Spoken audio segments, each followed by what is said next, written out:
ನಮಸ್ಕಾರ. ಕದನಕಣ ವಿಶೇಷ ಕಾರ್ಯಕ್ರಮಕ್ಕೆ ತಮಗೆಲ್ಲ ಆತ್ಮೀಯ ಸ್ವಾಗತ. ನಾನು ಸವಿತಾ ರೈ.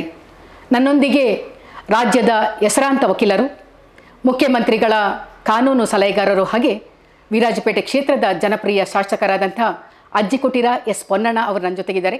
ಅವರನ್ನು ಕದನಕಣ ವಿಶೇಷ ಕಾರ್ಯಕ್ರಮಕ್ಕೆ ಆತ್ಮೀಯವಾಗಿ ಸ್ವಾಗತಿಸ್ತಾ ಇದ್ದೇನೆ. ಕಾರ್ಯಕ್ರಮಕ್ಕೆ ಸ್ವಾಗತ ಸರ್. ಹೆಸರಾಂತ ವಕೀಲರು ತಾವು ಯಾಕೆ ರಾಜಕೀಯ ಪ್ರವೇಶ ಮಾಡಿದ್ರಿ ಅಂತ? ಭಾಳಷ್ಟು ಹೆಸರು ಗಳಿಸಿದಂಥ ವ್ಯಕ್ತಿ ತಾವು.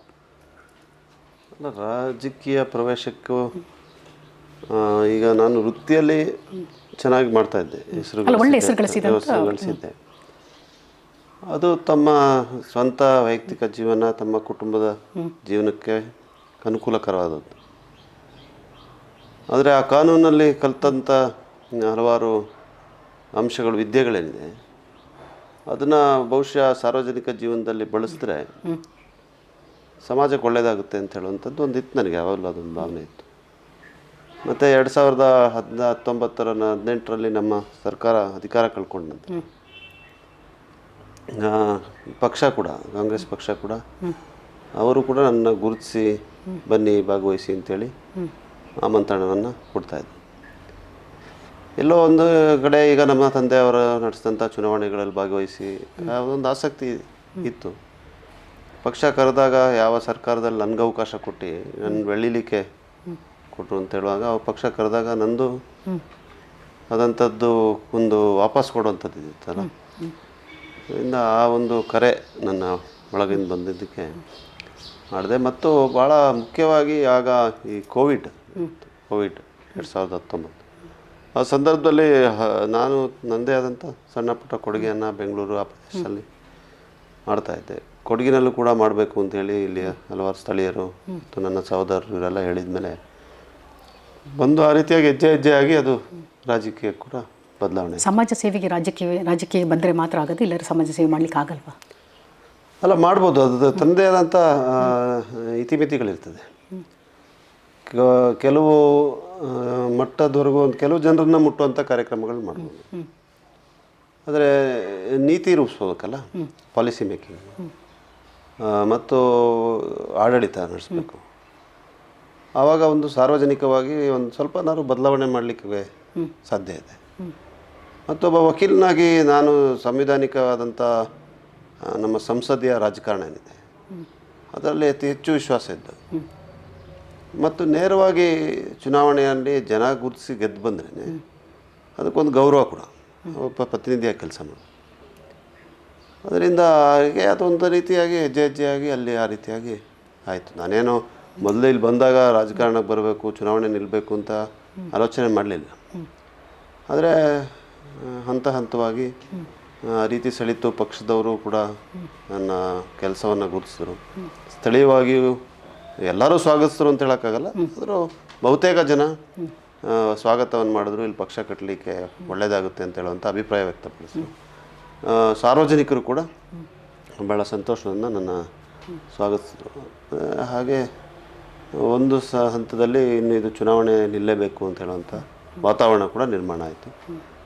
ನಾನು ಅದಕ್ಕೆ ಯಾವತ್ತೂ ಕೂಡ ಚುನಾವಣೆ ನಿಲ್ಲಲ್ಲ, ರಾಜಕೀಯಕ್ಕೆ ಬರೋದಿಲ್ಲ ಅಂತ ಹೇಳುವಂಥ ನಿಲುವು ಯಾವತ್ತೂ ಕೂಡ ನನ್ನಲ್ಲೂ ಇರಲಿಲ್ಲ, ನಾನು ವ್ಯಕ್ತನೂ ಕೂಡ ಪಡಿಸಿರಲಿಲ್ಲ. ಅದರಿಂದ ಮತ್ತೆ ತಪ್ಪೇನಿದೆ, ಸಾರ್ವಜನಿಕ ಸೇವೆ ಮಾಡಬೇಕು ಅಂಥೇಳಿ ರಾಜಕಾರಣಕ್ಕೆ ಬರೋದರಿಂದ ತಪ್ಪೇನಿಲ್ಲ. ಅದನ್ನೇ ನಮ್ಮ ಸಂವಿಧಾನ ಗುರುತಿಸ್ತದೆ. ಅದರಿಂದ ಬಂದೆ. ಮತ್ತು ಒಳ್ಳೆಯವರು, ವಿದ್ಯಾವಂತರು ಯಾರೂ ಕೂಡ ರಾಜಕಾರಣಕ್ಕೆ ಬರೋದಿಲ್ಲ, ಚುನಾವಣೆ ರಾಜಕೀಯ ನಡೆಸೋಕ್ಕೆ ಸಾಧ್ಯ ಇಲ್ಲ. ಭಾಳ ಒಂದು ರೀತಿಯಾದಂಥ ವಾತಾವರಣ ಕೆಟ್ಟೋಗ್ಬಿಟ್ಟಿದೆ, ಒಳ್ಳೆಯವ್ರಿಗೆ ಅವಕಾಶ ಇಲ್ಲ ಅಂತ ಹೇಳೋದನ್ನು ಕೂಡ ನಾನು ಒಂದು ಸವಾಲಾಗಿ ಸ್ವೀಕರಿಸಿದೆ. ಯಾಕೆ ಆಗಲ್ಲ, ಜನ ಯಾಕೆ ಗುರುತಿಸಲ್ಲ ಅಂತ. ಆ ರೀತಿಯಾಗಿ ರಾಜಕೀಯ ಚುನಾವಣೆಯೂ ಆಯಿತು, ರಾಜಕೀಯವಾಯಿತು. 2023ರ ಪ್ರಥಮ ಚುನಾವಣೆ. ತಮ್ಮ ಪ್ರಥಮ ಚುನಾವಣೆಯಲ್ಲಿ ಭಾಳಷ್ಟು ಆರೋಪಗಳನ್ನು ಕೇಳಿ ಎಲ್ಲವಕ್ಕೂ ಮೌನವದಲ್ಲಿ ಉತ್ತರ ಕೊಟ್ಟು ಕೆಲವೊಂದು ತೀಕ್ಷ್ಣ ಪ್ರತಿಕ್ರಿಯೆ ಕೊಟ್ಟು ಬಹುಶಃ ಇವತ್ತೊಂದು ಜನನಾಯಕನಾಗಿ ಹೊರಹೊಮ್ಮಿದ್ರಿ. ಏನು ಕಲ್ತ್ರಿ 10 ತಿಂಗಳಲ್ಲಿ? ನಿಮ್ಮ ವೃತ್ತಿ ಬದುಕು ಬೇರೆ. ವೃತ್ತಿ ಬದುಕು ಖಂಡಿತವಾಗಿ ಬೇರೆ. ಅಂದರೆ ಜನ ಏನಿದ್ದಾರೆ ಅವರಲ್ಲಿ ಅವ್ರು ಎದುರಿಸ್ತಾ ಇರೋವಂಥ ಸಮಸ್ಯೆ ನಾವು ಮೇಲ್ಗಡೆ ಕಾಣಿಸೋದಕ್ಕಿಂತ ಭಾಳ ಕಷ್ಟ ಇದೆ. ಜನರ ಸಮಸ್ಯೆ ಭಾಳ ಕಷ್ಟ ಇದೆ. ಮತ್ತು ಒಂದು ಸಮಾಜವಾಗಿ, ಒಂದು ದೇಶವಾಗಿ ನಾವು ಯಾವ ರೀತಿ ಕಳೆದ 75 ವರ್ಷಗಳ ಸ್ವಾತಂತ್ರ್ಯದಲ್ಲಿ ಬೆಳಿಬೇಕಿತ್ತು, ಆ ರೀತಿಯಾಗಿ ನಾವು ಬೆಳೀಲಿಲ್ಲ.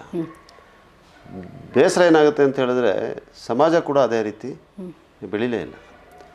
ಅದಕ್ಕೆ ರಾಜಕಾರಣಿಗಳು, ರಾಜಕೀಯ ಪಕ್ಷಗಳು ಕಾರಣನೋ ಅಲ್ಲ, ನಾವೇ ಕಾರಣನೋ, ಜನರೇ ಕಾರಣನೋ, ಇದೆಲ್ಲವನ್ನು ನಾವು ಚರ್ಚೆ ಮಾಡ್ಬೋದು. ಆದರೆ ಯಾವ ಮಟ್ಟದಲ್ಲಿ ಇವತ್ತು ನಮ್ಮಲ್ಲಿರುವಂಥ ಆರ್ಥಿಕ ವ್ಯವಸ್ಥೆ, ದೇಶದಲ್ಲಿರುವಂಥ ಆರ್ಥಿಕ ವ್ಯವಸ್ಥೆಯಲ್ಲಿ ನಾವು ಬಡತನ ನಿರ್ಮೂಲನೆಯನ್ನು ಮಾಡ್ಬೋದಿತ್ತು, ಭಾಳ ಅತಿ ಮೂಲಭೂತವಾದಂಥ ಸೌಕರ್ಯಗಳನ್ನು ಕೊಡ್ಬೋದಿತ್ತು, ಮತ್ತು ನಮ್ಮ ಪ್ರಕೃತಿಯನ್ನು, ಅಂದರೆ ನಮ್ಮ ನದಿಗಳನ್ನು, ನಮ್ಮ ನೀರನ್ನು, ನಮ್ಮ ಕಾಡನ್ನು ರಕ್ಷಣೆ ಮಾಡ್ಬೋದಿತ್ತು, ಮಾಡಬೇಕಿತ್ತು. ಆ ರೀತಿಯಾಗಿ ನಾವು ಯಾರೂ ಕೂಡ ನಡ್ಕೊಂಡಿಲ್ಲ. ಅದರಿಂದ ಮುಂದಿನ ಪೀಳಿಗೆಗೆ ನಾವು ಇದನ್ನು ಸರಿಪಡಿಸಲಿಲ್ಲ ಅಂದರೆ ಮುಂದಿನ ಪೀಳಿಗೆಗೆ ನಾವು ಹೊಣೆಗಾರರಾಗಿರ್ತೀವಿ, ಜವಾಬು ಕೊಡಬೇಕಾಗುತ್ತೆ. ಅದು ಭಾಳ ನೋವಿನ ಸಂಗತಿ. ಅಂದರೆ ಅದನ್ನು ಅಷ್ಟು ಸುಲಭವಾಗಿ ಬದಲಾಯಿಸೋಕ್ಕೆ ಸಾಧ್ಯ ಇಲ್ಲ. ಆದರೆ ಬದಲಾಯಿಸಲೇಬೇಕು ನಾವು ಉಳಿಬೇಕಾದ್ರೆ ದೇಶವಾಗಿ. ಇದರಲ್ಲಿ ಜನರಲ್ಲಿ ಅರಿವಿಕೆಯನ್ನು ಮೂಡಿಸಿ ಅವ್ರನ್ನ ತಿದ್ದುವಂಥ ಕೆಲಸ ಕೂಡ ಅತಿ ಮುಖ್ಯ. ಅದಕ್ಕೆ ಬೇಕಾದಂಥ ರಾಜಕೀಯ ಇಚ್ಛಾಶಕ್ತಿ ಇರುವಂಥ ಸರ್ಕಾರಗಳು ಕೂಡ ರಚನೆ, ಅದು ರಾಜ್ಯದಲ್ಲಿರ್ಬೋದು, ಕೇಂದ್ರದಲ್ಲಿ. ಎಲ್ಲೋ ಒಂದು ಕಡೆ ಒಂದು ಕ್ರಾಂತಿ ಆದರೆ ಮಾತ್ರ ಇದು ಸಾಧ್ಯ ಅಂತ ಕೂಡ ಅನಿಸ್ತಾ ಇದೆ. ಆದರೆ ಅದೇ ರೀತಿ ನಾವು ಬದ್ಧತೆಯಿಂದ, ಪ್ರಾಮಾಣಿಕತೆಯಿಂದ ಕೆಲಸ ಮಾಡಿದ್ರೆ ಹಲವಾರು ವಿಚಾರಗಳನ್ನು ನಾವು ಸರಿಪಡಿಸೋಂಥ ಶಕ್ತಿ ಕೂಡ ಒಬ್ಬ ಶಾಸಕನಾಗಿ ಇವತ್ತು ಅಧಿಕಾರದಲ್ಲಿದ್ದು ಸರ್ಕಾರ ಇದ್ದು ಮಾಡಲಿಕ್ಕೆ ಸಾಧ್ಯ ಆಗ್ತದೆ.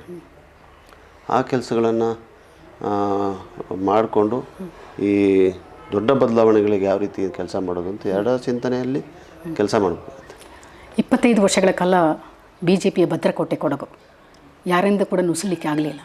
ಆದರೆ ಈ ಬಾರಿ 2 ಕ್ಷೇತ್ರನೂ ಕೂಡ ಪಡ್ಕೊಂಡ್ಬಿಟ್ರಿ. ಏನು ಸೀಕ್ರೆಟ್ ಏನು? ಸೀಕ್ರೆಟ್ ಏನಿಲ್ಲ. ಒಂದು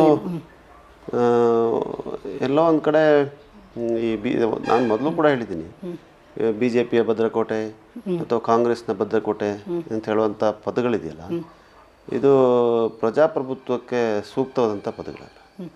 ಜನರ ನಿರ್ಧಾರ ಆಗ್ತದೆ. ಯಾರಿಗೂ ಇಲ್ಲಿ ಕೋಟೆ ಕಟ್ಕೊಳಕ್ಕಾಗಲ್ಲ, ಅರಮನೆ ಕಟ್ಕೊಳಕ್ಕಾಗೋದಿಲ್ಲ. ನಾವೇ ನಡೆ ಅಲ್ಲಿಯ ಅಭ್ಯರ್ಥಿಗಳಿರ್ಬೋದು, ಸಂಘಟನೆಯಲ್ಲಿರುವಂಥ ಕಾರ್ಯಕರ್ತರಿರ್ಬೋದು, ಯಾವ ರೀತಿಯಾದಂಥ ಜನ ಅಲ್ಲಿ ಬಂದು ಸೇರ್ಕೊಂಡಿದ್ದಾರೆ, ಅಧಿಕಾರ ಬಂದಾಗ ಬಂದುಬಿಡ್ತಾರೆ ಜನ. ಅವಾಗ ಯಾವಾಗಲೂ ಕೂಡ ಒಂದು ಸಂಘಟನೆ ಬೆಳೀತದೆ ಮತ್ತು ಕೆಳಗಿಳಿತದೆ, ಮತ್ತೆ ಬೆಳೀತದೆ. ಇದು ಸಹಜವಾದಂಥ ಪ್ರಕ್ರಿಯೆ. ಅಲ್ಲ, ಇದು ಸುದೀರ್ಘವಾಗಿ ಬಂತು. ಅದೇ ಕೋಟೆ ಕಟ್ಟಲಿಕ್ಕೆ ಆಗಲ್ಲ, ಇದು ಕೋಟೆ ಆರಂಭ ಆಗಿತ್ತು ಕಟ್ಟಲಿಕ್ಕೆ. ಬಹುಶಃ ಅವ್ರು ಕೋಟೆ ಕಟ್ಟಿದ್ದರಿಂದನೇ ಆ ಕೋಟೆ ಹೊಡೀತು ಅಂತ ಹೇಳಿ. ಕೋಟೆನ ಅವ್ರು ಕಟ್ಟಿದರೆ ಅದು ಒಳ್ಳೆಯದಲ್ಲ, ಅದು ಒಳ್ಳೆಯದಲ್ಲ. ಅದರಿಂದ ಅದೇ ಕಾರಣ ಇರ್ಬೋದು. ಮತ್ತು ಈಗ ನಾನು ವೈಯಕ್ತಿಕವಾಗಿ ಕೂಡ ಒಂದು ರೀತಿಯಾಗಿ ಜನರ ಜೊತೆಗೆ ಯಾವ ರೀತಿ ಬೆರೀತಾ ಬಂದೆ ಮತ್ತು ಜನರ ಸಮಸ್ಯೆಗಳಿಗೆ ಅವರಿಗೆ ಸ್ಪಂದಿಸುವಂಥದ್ದು ವಿಚಾರ ಇರ್ಬೋದು. ಎಲ್ಲೋ ಇಲ್ಲಿ ನಾಯಕತ್ವದ ಕೊರತೆ ವಿರೋಧ ಪಕ್ಷ ಅಂದರೆ ಕಾಂಗ್ರೆಸ್ ಪಕ್ಷದಲ್ಲಿ ಇದ್ದಿದ್ದನ್ನ ತುಂಬುವಂಥ ಕೆಲಸ ಮಾಡಿದೆ ಅಂತ ಹೇಳ್ಬೋದು. ಇಂಥ ಒಂದು ಸತಿ ನಾಯಕತ್ವವನ್ನು ಗುರುತಿಸಿದ್ರೆ ಖಂಡಿತವಾಗಿ ಬದಲಾವಣೆ ಆಗುತ್ತೆ. ಅದು ಒಂದು ವಿಧಾನಸಭಾ ಕ್ಷೇತ್ರ ಮಾತ್ರ ಅಲ್ಲ, ಅದು ರಾಜ್ಯ ರಾಜಕಾರಣ ಇರ್ಬೋದು, ರಾಷ್ಟ್ರ ರಾಜಕಾರಣ. ಇವತ್ತು ಕಾಂಗ್ರೆಸ್ನವರು 135 ಕ್ಷೇತ್ರಗಳಿಗೆ ಗೆಲ್ಲಬೇಕಾದ್ರೆ ಸಿದ್ದರಾಮಯ್ಯನವರ, DK ಶಿವಕುಮಾರ್ ಅವರ ನಾಯಕತ್ವ ಕಾರಣ.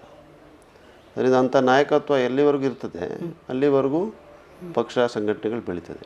ಆದರೆ ನಾಯಕತ್ವ ಶಾಶ್ವತವಾಗಿ ಉಳಿಲಿಕ್ಕೆ ಸಾಧ್ಯ ಇಲ್ಲ. ಎಲ್ಲೊಂದು ಕಡೆ ಇನ್ನೊಬ್ಬರು ಬರ್ತಾರೆ, ಹುಡ್ತಾರೆ, ಆ ಸಂಘಟನೆಯಿಂದ ಬೆಳೆಸ್ತಾರೆ. ಅದರಿಂದ ಇದೊಂದು ಸದಾಕಾಲ ನಡೆಯುವಂಥ ಪ್ರಕ್ರಿಯೆ. ಆ ಪ್ರಕ್ರಿಯೆ ಒಂದು ಕಾರಣ. ಮತ್ತು ನಾನು ಕೂಡ ಕೆಲಸ ಮಾಡಿದೆ. ಜನರು ಕೂಡ ಬದಲಾವಣೆಯನ್ನು ಬಯಸ್ತಾಯಿದ್ರು. ನಾನು ಅವ್ರ ಬಗ್ಗೆ ಈಗ ಸೋತಿದ ಮೇಲೆ ಶಾಸಕರ ಬಗ್ಗೆ ಏನು ಹೇಳಲಿಕ್ಕೆ ಹೋಗೋದಿಲ್ಲ. ಆದರೆ ಅವರ ಸುತ್ತ ಇದ್ದಂಥವ್ರು, ಅವರ ಸಂಘಟನೆಯಲ್ಲಿದ್ದಂಥವ್ರು ಎಲ್ಲರೂ ಕೂಡ ಕಾರಣಕರ್ತರು. ಆದರೆ ವಿಧಾನಸಭಾ ಚುನಾವಣೆಗೂ ಲೋಕಸಭಾ ಚುನಾವಣೆಗೂ ಭಾಳ ವ್ಯತ್ಯಾಸಗಳಿದ್ದಾವೆ. ಬಹುಶಃ ಭಾಳ ಈಸಿಯಾಗಿ ನಾವು ಗೆದ್ದುಬಿಟ್ಟೆಂದು ಬೀಗಲಿಕ್ಕಾಗಲ್ಲ, ಅಥವಾ ಇಲ್ಲ ನಾವು ಗೆಲ್ತೇವೆ ಅಂತೇಳಿ ಆ ಒಂದು ನಾಗಾಲೋಟಲ್ಲಿ ಓಡಲಿಕ್ಕಾಗಲ್ಲ ಈಗಿನ ಸನ್ನಿವೇಶದಲ್ಲಿ. ಯಾಕೆ ಅಂತೇಳಿ ಇದು ಬಹಳ ದೊಡ್ಡ ಕ್ಷೇತ್ರ. ಅದರಲ್ಲೂ 8 ಕ್ಷೇತ್ರಗಳನ್ನ ಒಳಪಡೋದ್ರಲ್ಲಿ 5 ಕ್ಷೇತ್ರ ಕಾಂಗ್ರೆಸ್ನ ವಶದಲ್ಲಿದೆ. 2 ಮಡಿಕೇರಿ ಮತ್ತು ವಿರಾಜಪೇಟೆ ಕ್ಷೇತ್ರ ಕಾಂಗ್ರೆಸ್ನ ವಶದಲ್ಲಿದೆ. ಯಾವ ರೀತಿ ಜನರನ್ನು ಈ ಲೋಕಸಭೆಯನ್ನು ಗೆಲ್ಲಲಿಕ್ಕೆ ಹೋಗ್ತೀರಾ ನೀವು ಅಂತ? ಮೋದಿ ಹವಾ ಇಲ್ಲಿ ವರ್ಕೌಟ್ ಆಗುತ್ತಾ ಅಂತ? ಅಲ್ಲ, ಕರ್ನಾಟಕದಲ್ಲಿ ನಾನು ಬಹುತೇಕ ಭಾಗದಲ್ಲಿ ಒಂದು ಕಾರಣದಿಂದ ಅಥವಾ ಇನ್ನೊಂದು ಕಾರಣದಿಂದ ಪ್ರವಾಸ ಮಾಡಲಿಕ್ಕೆ ಅವಕಾಶ ಸಿಗ್ತದೆ. ಕರ್ನಾಟಕದಲ್ಲಿ ನಾನು ನೋಡಿದಾಗೆ ಯಾವ ಹವಾ ಕೂಡ ಇಲ್ಲ, ಯಾವ ಹವಾ ಇಲ್ಲ. ಮೋದಿ ಹವಾ ಇದೆ ಅಂಥೇಳಿ ಅವರೇ ಹೇಳ್ಕೊಬೇಕು ಅಷ್ಟೇ. ಅದು ಸಹಜವಾಗಿ ಅವ್ರು ಹೇಳ್ಕೊಳ್ತಾರೆ. 2019 ಚುನಾವಣೆಯನ್ನು ಕೂಡ ನಾನು ಭಾಳ ಹತ್ತದಿಂದ ನೋಡಿದೆ. ಅಂದರೆ ಚುನಾವಣೆಯಲ್ಲಿ ಪ್ರಕ್ರಿಯೆಯಲ್ಲಿ ಭಾಗವಹಿಸಲಿಲ್ಲ ಅಂದರೂ ಕೂಡ ಆವಾಗ ಇತ್ತು ಅದು ಆ ರೀತಿಯಾಗಿ. ಮತ್ತೆ ಒಂದು ಸತಿ ಅವ್ರಿಗೆ ಅವಕಾಶವನ್ನು ಕೊಡಬೇಕು, ಕೇವಲ 5 ವರ್ಷಗಳು ಕೊಟ್ಟಿದ್ದಾರೆ. ಈಗ ಅದಿಲ್ಲ.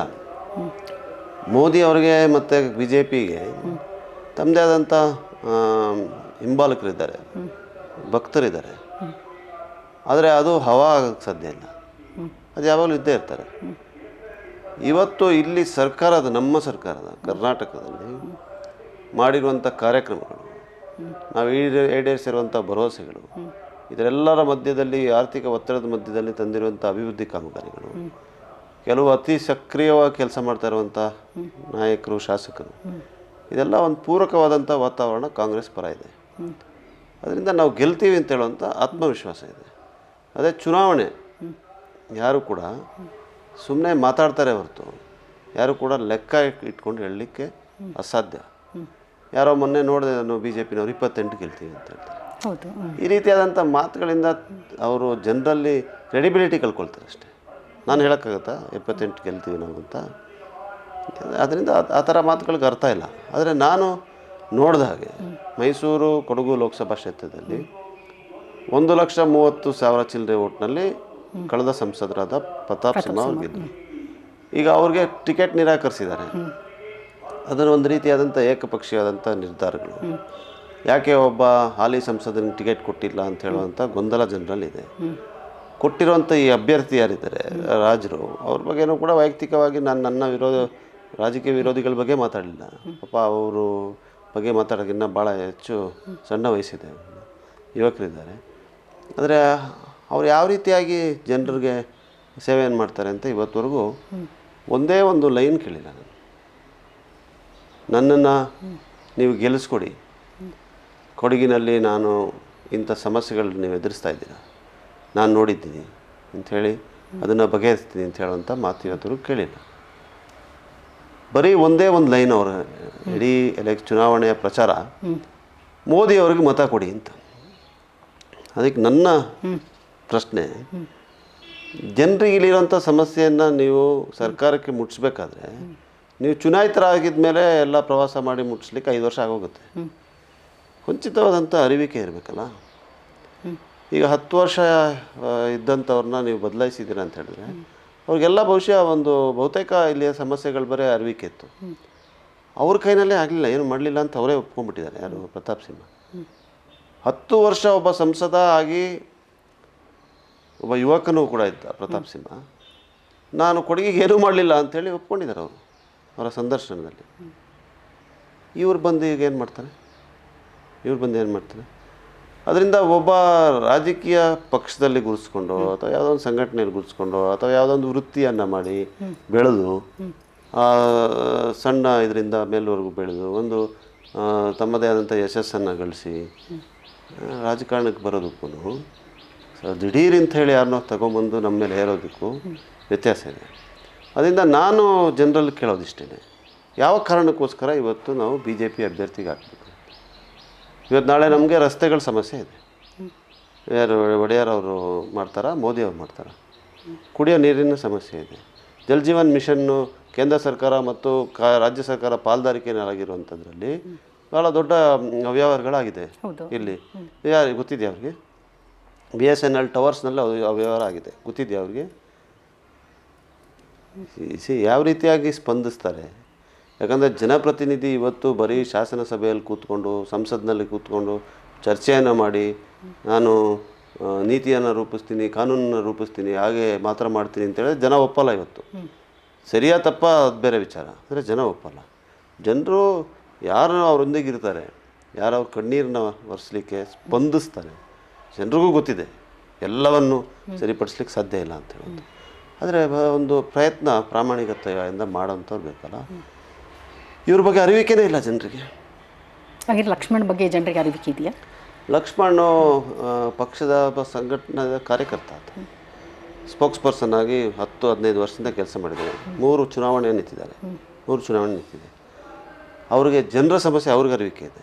ಇಲ್ಲಿ ಮೈಸೂರದ್ದು ಮಾತ್ರ ಕೊಡಗಿಂದ ಸೇರಿ? ಸರಿ, ಕೊಡಗಿಂದ ಸೇರಿ ನಾನು ಹೇಳ್ತಿರೋದು. ಅವರು ಈ ಲೆಜಿಸ್ಲೇಟಿವ್ ಕೌನ್ಸಿಲ್ ಎಲೆಕ್ಷನ್ ಇದೆ. ಹಾಗಿದ್ರೆ ವಿರೋಧ ಪಕ್ಷದವರು ಯಾಕೆ ಅಸ್ತ್ರವನ್ನು ಉಪಯೋಗಿಸ್ತಾ ಇದ್ದಾರೆ? ಲಕ್ಷ್ಮಣ್ ಅವರಿಗೆ ಗಲ್ಲಿಯೇ ಗೊತ್ತಿಲ್ಲ, ಲಕ್ಷ್ಮಣ್ ಎಲ್ಲಿದ್ದಾರೆ ಅಂತ ಗೊತ್ತಿಲ್ಲ. ಲಕ್ಷ್ಮಣ್ ಕೇವಲ ಒಕ್ಕಲಿಗ ಅಂತ ಹೇಳುವಂಥದ್ದನ್ನು ಬಿಂಬಿಸ್ಕೊಂಡು ಇವತ್ತು ಕಾಂಗ್ರೆಸ್ ಚುನಾವಣೆಗೆ ಹೊರಟಿದೆ. ಈಗ ವಿರೋಧ ಪಕ್ಷದವರು ಲಕ್ಷ್ಮಣ್ಗೆ ಗಲಿ ಗೊತ್ತಿಲ್ಲ ಅಂತ ಹೇಳಿದ್ರೆ ಒಡೆಯರ್ ಬಗ್ಗೆ ಏನು ಹೇಳ್ತಾರೋ? ಲಕ್ಷ್ಮಣ್ಗೆ ಗೊತ್ತಿಲ್ಲ ಅಂತ ಹೇಳಿದ್ರೆ ಇನ್ನು ಒಡೆಯರ್ ಅಲ್ಲ, ಒಡೆಯರ್ ಅಂತೇಳಿ ಒಂದು ರಾಜಮನೆತನದ ವ್ಯಕ್ತಿ ಅಂತ ಅನ್ಸುತ್ತೆ. ರಾಜಮನೆತನದ ವ್ಯಕ್ತಿ ಅರಮನೆಯಲ್ಲಿ ಜನರ ಹತ್ರ ಬರುವಂಥ ವ್ಯಕ್ತಿಗೆ ಗಲಿ ಗೊತ್ತಿಲ್ಲ ಅಂದರೂ ಕೂಡ ಜನರ ಸಮಸ್ಯೆಯನ್ನು ಕನಿಷ್ಠ ಅಂದರೆ 1 ವರ್ಷ ಆದರೂ ನೋಡಿರ್ಬೇಕಲ್ಲವ. ಏನಿದೆ ಇವ್ರಿಗೂ ಜನರಿಗಿರುವಂಥ ಸಂಪರ್ಕ ಏನು? ಆಮೇಲೆ ಆ ಲೆಕ್ಕದಲ್ಲಿ ನಿಮಗೆ ಲಕ್ಷ್ಮಣ್ಗೆ ಅವರಿಗೆ ಕೊಡಗು ಮತ್ತು ಮೈಸೂರು ಮತ್ತು ಕೊಡಗಿನ ಸಂಪೂರ್ಣ ಆಗುವಗಳ ಬಗ್ಗೆ ಅರಿವಿದೆ. ಸಂಪೂರ್ಣ ಆಗುವಗಳ ಬಗ್ಗೆ 20 ವರ್ಷ ಸಂಸದರಾಗಿ ಶಾಸಕರಾದರೂ ಕೂಡ ಅರಿವಿಕೆ ಇರ್ಲಿಕ್ಕೆ ಸಾಧ್ಯ ಇಲ್ಲ. ಆದರೆ ಒಂದು ಮೇಲ್ಚಿತ್ರಣವನ್ನು ತಿಳ್ಕೊಳ್ಬೇಕಂದ್ರೆ ಪ್ರದೇಶವನ್ನು ನೋಡಿರಬೇಕು. ಜನಸಾಮಾನ್ಯರ ಜೊತೆ ದಿನನಿತ್ಯ ಜೀವನದಲ್ಲಿ ಬೆರೆತಿರಬೇಕು. ಒಂದು ಬಸ್ಸಲ್ಲಿ ಓಡಾಡಿರ್ತಾರೆ ಲಕ್ಷ್ಮಣ್ಣು, ಒಂದು ಟ್ರೈನಲ್ಲಿ ಓಡಾಡಿರ್ತಾರೆ ಲಕ್ಷ್ಮಣ್ಣು. 4 ಚುನಾವಣೆ ನಿಂತಿದ್ದಾರೆ, 3 ಚುನಾವಣೆಯೋ 4 ಚುನಾವಣೆ ನಿಂತಿದ್ದಾರೆ, 3 ಚುನಾವಣೆ ನಿಂತಿದ್ದಾರೆ. ಚುನಾವಣೆ ಸೋಲನ್ನು ಅನುಭವಿಸಿದ್ದಾರೆ. ಪಕ್ಷದ ಕಾರ್ಯಕರ್ತರ ಜೊತೆ ಸಂಘಟನೆಯನ್ನು ಮಾಡಿದ್ದಾರೆ. ಪಕ್ಷಕ್ಕೋಸ್ಕರ ಕೇಸ್ಗಳು ಹಾಕ್ಸ್ಕೊಂಡಿದ್ದಾರೆ. ಮತ್ತು ಇಲ್ಲಿಯ ಕರ್ನಾಟಕ ಪ್ರದೇಶ ಕಾಂಗ್ರೆಸ್ಸಿನ ಪ್ರಧಾನ ಕಾರ್ಯದರ್ಶಿಯಾಗಿ ಕೊಡಗಿನ ಉಸ್ತುವಾರಿ ವಹಿಸಿಕೊಂಡು ಕೆಲಸ ಮಾಡಿದ್ದಾರೆ. ನಮ್ಮ ಚುನಾವಣೆಯಲ್ಲೂ ಕೂಡ ಅವರು ಉಸ್ತುವಾರಿಗಳು. ಇಲ್ಲಿ ಸಂಚಾರ ಮಾಡಿದ್ದಾರೆ, ಚುನಾವಣೆ ಸಂದರ್ಭದಲ್ಲಿ ಭಾಷಣಗಳು ಮಾಡಿದ್ದಾರೆ. ಇಡೀ ಕಾರ್ಯಕರ್ತರ ಪಡೆ ಏನಿದೆ ಕಾಂಗ್ರೆಸ್ ಪಕ್ಷದ್ದು, ಅವರೊಂದಿಗೆ ನೇರ ಸಂಪರ್ಕ ಇದೆ. ಗಲಿ ಗೊತ್ತಿಲ್ಲ ಅಂತ ಹೇಳಿದ್ರೆ, ಈಗ ನೀವು ಲಕ್ಷ್ಮಣ್ 3 ಚುನಾವಣೆ ನಿಂತು ಮತ್ತು ಪ್ರಧಾನ ಕಾರ್ಯದರ್ಶಿಯಾಗಿ ಉಸ್ತುವಾರಿಗಳ ಕೆಲಸ ಮಾಡಿ, ವಕ್ತಾರನಾಗಿ ಕೆಲಸ ಮಾಡಿ, ಪಕ್ಷದ ಕೆಳ ಹಂತದ ಒಂದು ಕಾರ್ಯಕರ್ತನಿಂದ ಆಗಿ ಇವತ್ತು ಲೋಕಸಭಾ ಸಂಸದ ಒಬ್ಬ ಅಭ್ಯರ್ಥಿಯಾಗಿ ಬರಬೇಕು ಅಂತ ಹೇಳಿದ್ರೆ ತನ್ನದೇ ಆದಂಥ ಬೆಳ್ಕೊಂಡು ಬಂದಿದ್ದಾರೆ. ಇವ್ರಿಗೆ ಗೊತ್ತಿಲ್ಲ ಅಂತೇಳಿ ಒಪ್ಕೊಳ್ಳೋಣ, BJP ಅವ್ರು ಹೇಳೋದು. ಇವ್ರಿಗೆ ಗೊತ್ತಿಲ್ಲ ಅಂತ ಹೇಳಿದ್ರೆ ರಾಜ್ಯರಿಗೆ ಹೆಂಗೆ ಗೊತ್ತಾಗುತ್ತೆ? ಹಾಗಿದ್ರೆ ಒಕ್ಕಲಿಗ ಅಂತ ಯಾಕೆ ಬಿಂಬಿಸ್ಕೊಂಡು ಬರ್ತೀರಾ? ಅಲ್ಲ, ಒಕ್ಕಲಿಗ ಜಾತಿನ ಅಣೆಪಟ್ಟಿನ ಚುನಾವಣೆಗೆ ತರ್ತೀರಾ? ಏನಾಗಿದೆ ಅದಲ್ಲ, ಅದು ತಪ್ಪು. ಅದು ನೀವು ಹೇಳ್ತಾ ಇರೋದು ಲಕ್ಷ್ಮಣ್ ಅವ್ರನ್ನ ಅಲ್ಲ ಸರ್, ನೋಡಿ ಲಕ್ಷ್ಮಣ್ ಕಾಂಗ್ರೆಸ್ ವಕ್ತಾರರಾದ ಲಕ್ಷ್ಮಣ್ ಅಂತ. ಈಗ ಚುನಾವಣೆ ಬಂದ ಸ್ವಲ್ಪ ನಾನು ಒಕ್ಕಲಿಗ, ನಾನು ಗೌಡ ಯಾಕೆ ಅಂತ. ಈಗ ಲಕ್ಷ್ಮಣ್ ಅವ್ರ ಹೆಸರು, ಹೌದು, ಜಾತಿಯಿಂದ ಒಕ್ಕಲಿಗರು. ಚುನಾವಣೆಯಲ್ಲಿ ಪ್ರಾತಿನಿಧ್ಯವನ್ನು ಕೊಡುವಂಥ ಸಂದರ್ಭದಲ್ಲಿ ಪ್ರತಿನಿಧಿಸುವಂಥವ್ರು ಬೇಕಲ್ಲ. ಆಯ್ತು, ಈಗ ವಿರಾಜಪೇಟೆ ವಿಧಾನಸಭಾ ಕ್ಷೇತ್ರ ಮತ್ತು ಮಡಿಕೇರಿ ವಿಧಾನಸಭಾ ಕ್ಷೇತ್ರ ಇದೆ. ಅದರಲ್ಲಿ ಒಬ್ಬ ಕೊಡವನಿಗೆ ಕೊಡ್ತಾರೆ, ಒಬ್ಬ ಒಕ್ಕಲಿಗರಿಗೆ ಕೊಡ್ತಾರೆ. ಯಾಕೆ ಕೊಡ್ತಾರೆ ಆ ಥರ? ಎಲ್ಲಿಯೂ ಕೂಡ ಸಹ ಕೊಡಗನಿ ಕೊಟ್ಟೆ ಒಂದು ಎಲ್ಲಿ ನೀವು ಕೂಡ ಎಲ್ಲ ಓಟಿಗೆ ಹೋಗುವಾಗ ಪನ್ನಣ್ಣವರು ನಾನು ಕೊಡವನಾಗಿ ನಿಂತಿದ್ದೇನೆ, ನೀವು ಎಲ್ಲಿಯೂ ಹೇಳ್ಕೊಂಡಿಲ್ಲ. ಇಲ್ಲ, ನಾನು ಆ ಥರ ಹೇಳೋದಲ್ಲ. ಪ್ರಶ್ನೆ ಯಾಕೆ ಲಕ್ಷ್ಮಣನ ಆಯ್ಕೆ ಮಾಡಿದ್ದೀವಿ ಅಂತೇಳಿ ಪಕ್ಷದವ್ರು ಹೇಳ್ತಾ ಇದ್ದಾರೆ. ಯಾಕೆ ಎಷ್ಟೋ ವರ್ಷಗಳಿಂದ ಕೊಡಲಿಲ್ಲ, ಸಮುದಾಯಕ್ಕೆ ನಾವು ಕೊಟ್ಟಿರಲಿಲ್ಲ, ಅದರಿಂದ ಈ ಬಾರಿ ಕೊಟ್ಟಿದ್ದೇವೆ ಅಂತ ಹೇಳ್ತಾ ಇದ್ದೀವಿ. ಈಗ ಅವರೇನು ಹೇಳ್ತಾ ಇದ್ದಾರೆ? ಲಿಂಗಾಯತರು ಒಕ್ಕಲಿಗರು ಒಗ್ಗಟ್ಟಿನಿಂದ ಈ ಚುನಾವಣೆ, BJPಗೆ ಲಿಂಗಾಯತರ ಮತ ಇದೆ, JDSಗೆ ಒಕ್ಕಲಿಗರು ಇದ್ದಾರೆ, ಇವರಿಬ್ಬರು ಸೇರಿ ಈ ಚುನಾವಣೆಯಲ್ಲಿ ನಿಂತಿದ್ರೆ ಒಕ್ಕಲಿಗರ ನಡುವೆ ಚುನಾವಣೆ ಆಗ್ತಾ ಇತ್ತಾ? ಅಲ್ಲ, ಆ ಥರ ಹೇಳಕ್ಕಾಗಲ್ಲ. ಈಗ Pratap Simha also is Vokkaliga candidate. ಇಲ್ಲಿ ಕೂಡ ಅವರು ನಾನು ಗೌಡ ಅಂತೇಳಿ ಹಣೆಪಟ್ಟಿನ ಅಂಟಿಸ್ಕೊಂಡು ಹೋಗಿದ್ದು ನಾನು ನೋಡಲೇ ಇಲ್ಲ. ಯಾರು? ಪ್ರತಾಪ್ ಸಿಂಹ ಅವರು. ಪ್ರತಾಪ್ ಸಿಂಹ ಮಾಡಿದಂಥ ಜಾತಿ ರಾಜಕಾರಣ, ಧರ್ಮದ ರಾಜಕಾರಣ ಇನ್ನೊಬ್ಬ ಯಾರು ಕೂಡ ಮಾಡ್ಲಿಕ್ಕೆ ಸಾಧ್ಯನೇ ಇಲ್ಲ. ಅಣೆಕಟ್ಟಲ್ಲ, ಅವರು ಮಾಡಿರೋದೇ ಅದು. BJPನವ್ರು ಮಾಡ್ತಾ ಇರೋದೇ ಬರೀ ಜಾತಿ ರಾಜಕಾರಣನೇ ಮಾಡಿರೋದು ಅವ್ರ ಜೀವನದಲ್ಲ. ಇವತ್ತೇನು ಹೇಳ್ತಾ ಇದ್ದಾರೆ ಅವರು? ಏನು ಹೇಳ್ತಾ ಇದ್ದಾರೆ ಇವತ್ತಂದರೆ, ಭಾರತೀಯ ಜನತಾ ಪಕ್ಷಕ್ಕೆ BDS ಯಡಿಯೂರಪ್ಪನವರ ನೇತೃತ್ವದಲ್ಲಿ ಎಲ್ಲ ಲಿಂಗಾಯತ ಸಮುದಾಯದವರು ಮತ ಹಾಕ್ತಾರೆ. ಜನತಾ ದಳ ಜೊತೆ ಇವತ್ತು ಅವ್ರು ಸೇರ್ಕೊಂಡ್ಬಿಟ್ಟು ಮೈತ್ರಿ ಏನು ಮಾಡಿದ್ದಾರೆ, ಅದು ದೇವೇಗೌಡರು ಮತ್ತು ನಮ್ಮ ಕುಮಾರಸ್ವಾಮಿ ಅವರ ನೇತೃತ್ವದಲ್ಲಿ ಎಲ್ಲ ಒಕ್ಕಲಿಗರು ಹಾಕ್ಬಿಡ್ತಾರೆ. ಈ 2 ಪ್ರಬಲವಾದಂಥ ದೊಡ್ಡ ಸಮಾಜಗಳ ಮತದಿಂದ ನಾವು 28 ಸೀಟ್ ಗೆದ್ದುಬಿಡ್ತೀವಿ ಅಂತ ಇದ್ದಾರೆ. ಸಾಧ್ಯನಾ? ನಾವು ಆ ಥರ ಹೇಳ್ತಾ ಇಲ್ಲ. ನಮ್ಮಲ್ಲಿ ಹೇಳ್ತೀನಿ, ನೀವು 22 ಸೀಟ್ ಗೆಲ್ತೀವಿ ಅಂತ ಹೇಳೋ ನಿರೀಕ್ಷೆ ಇದೆ ನಮಗೆ. ಕಾರಣ ಎಲ್ಲರೂ ನಾನು ಹೇಳಿದ್ನ, ಸಿದ್ದರಾಮಯ್ಯನವರಿಂದ ಕುರುಬರು ಹಾಕ್ಬಿಡ್ತಾರೆ, DK ಶಿವಕುಮಾರಿಂದ ಒಕ್ಕಲಿಗರು ಹಾಕ್ಬಿಡ್ತಾರೆ, ತನ್ವೀರ್ ಸೇಠಿಂದ ಮುಸಲ್ಮಾನರು ಹಾಕ್ಬಿಡ್ತಾರೆ. ಈ ರೀತಿಯಾಗಿ ಯಾರ್ಯಾರು ಭಾಷಣ ಮಾಡಿದ್ದೀವಿ ನಾವು ಹೇಳ್ತಾ ಇರೋದು ನಮ್ಮ ಗ್ಯಾರಂಟಿಗಳಿಂದ, ನಾವು ಕೊಟ್ಟಂಥ ಭರವಸೆಗಳನ್ನು ಈಡೇರಿಸಿರೋದ್ರಿಂದ ನಮಗೆ ಜನ 5 ಗ್ಯಾರಂಟಿಯಿಂದ ಈ ಬಾರಿ ನಾವು ಗೆಲ್ತೇವೆ ಅಂತ. ಒಂದು ಹೇಳ್ತೀನಿ ನಿಮಗೆ, ನಾನು ಒಬ್ಬ ಶಾಸಕನಾಗಿ ಅಥವಾ ಪಕ್ಷದವನಾಗಿ ಹೇಳ್ತಾ ಇಲ್ಲ. ರಾಜ್ಯ ಸರ್ಕಾರಗಳು ಹಲವಾರು ಕಾರ್ಯಕ್ರಮಗಳನ್ನು ಜನರ ಪರ ರೂಪಿಸ್ತಾರೆ, ಯಾವುದೇ ಸರ್ಕಾರಗಳಿದ್ರು. ಆದರೆ ಅದನ್ನು ಯಾವ ರೀತಿ ಜನರಿಗೆ ಮುಟ್ಸೋಂಥದ್ದಾಗುತ್ತೆ, ಎಕ್ಸಿಕ್ಯೂಷನ್ ಇದೆಯಲ್ಲ, ಅದು ಭಾಳ ಮುಖ್ಯ. ಇವತ್ತು 2 ಕೋಟಿ ಮನೆ ಕೊಡ್ತೀವಿ ಅಂತ ಹೇಳಿದರು ಕೇಂದ್ರ ಸರ್ಕಾರ. ಪಾಪ ನಾನು ಆ ಪೇಪರ್ನ ಇಟ್ಕೊಂಡು ಒಬ್ಬರು ನನ್ನ ಮನೆ ಹತ್ರ ಬಂದಿದ್ದರು. ಅಂದರೆ ಅವ್ರು ಭರವಸೆ ಕೊಟ್ಟಿದ್ದಾರೆ, ಮನೆ ಕೊಡಿ ಅಂತ ಬಂದಿದ್ದು ನನಗೆ. ಕಾರ್ಯಕ್ರಮನೇ ರೂಪಿಸಿಲ್ವಲ್ಲ, ಭರವಸೆ ಮಾತ್ರ ಕೊಟ್ಟಿದ್ದಾರಲ್ಲ. ನಮ್ದು ಆ ಥರ ಆಗಿಲ್ಲ. ನಾನು ಇದನ್ನು ಸವಾಲಾಗಿ ನಿಮ್ಮ ಮಾಧ್ಯಮದವರು 95 ಭಾಗ ಮಹಿಳೆಯರಿಗೆ ಗೃಹಲಕ್ಷ್ಮಿ ಸಿಕ್ಕಿಲ್ಲ ಅಂತ ಹೇಳಿದ್ರೆ ಇನ್ನೊಂದು ಸತಿ ಇದ್ರ ಬಗ್ಗೆ ಮಾತಾಡೋದಿಲ್ಲ ನಾನು. ಇದು ನನ್ನ ಸವಾಲು. ಯಾವ ಕಾರ್ಯಕ್ರಮ, ರಾಜ್ಯ ಸರ್ಕಾರದ ಕಾರ್ಯಕ್ರಮ ಅಥವಾ ಕೇಂದ್ರ ಸರ್ಕಾರದ ಕಾರ್ಯಕ್ರಮ ಇವತ್ತವರೆಗೂ ಈ ದೇಶದ ಇತಿಹಾಸದಲ್ಲಿ ಈ ಪ್ರಮಾಣದಲ್ಲಿ ಜನರಿಗೆ ನೇರವಾಗಿ ಮುಟ್ಟಿದೆ ಅಂಥೇಳಿ? ಒಬ್ಬ ಮಧ್ಯವರ್ತಿಗೆ ಅವಕಾಶ ಇಲ್ಲ, ಶಾಸಕನಿಗೆ ಅವಕಾಶ ಇಲ್ಲ, ರಾಜಕೀಯ ಪಕ್ಷಕ್ಕೆ ಅವಕಾಶ ಇಲ್ಲ, ಫಲಾನುಭವಿ ಸರ್ಕಾರ ನೇರವಾಗಿ ಎಲೆಕ್ಟ್ರಾನಿಕ್ ಟ್ರಾನ್ಸ್ಫರ್ ಆಗ್ತಾಯಿದೆ. ಆ ರೀತಿಯಾಗಿ ಮುಟ್ತಾ ಇರುವಂಥ ಕಾರ್ಯಕ್ರಮ ಯಾವುದಿದೆ ಇನ್ನೊಂದು ಸರ್ಕಾರದ? ಯಾವುದು ಇರೋಕ್ಕೆ ಸಾಧ್ಯನೇ ಇಲ್ಲ. ಈಗ ಅನ್ನಭಾಗ್ಯ ಕೊಟ್ಟರೆ ಅಕ್ಕಿಗೆ ಒಂದು ನ್ಯಾಯಬೆಲೆ ಅಂಗಡಿಗೆ ಹೋಗಬೇಕು, ಅವನೊಂದು ರೇಷನ್ ಕಾರ್ಡ್ ತೊಗೊಂಡೋಗಿ ತೋರಿಸ್ಬೇಕು, ಅವನು ಅಕ್ಕಿ ಇಲ್ಲ ಅಂತಾನೆ ಅನ್ಸುತ್ತೆ, ಅಕ್ಕಿ ಇದೆ ಅಂತಾನೆ ಅನ್ಸುತ್ತೆ. ಈ ರೀತಿಯಾದಂಥ ಕಾರ್ಯಕ್ರಮಗಳು ಇದು. ಆದರೆ ಗೃಹಲಕ್ಷ್ಮಿ ಮತ್ತು ಗೃಹಜ್ಯೋತಿ ನೇರವಾಗಿ ಅವ್ರಿಗೆ ಮುಟ್ತಾಯಿದೆ.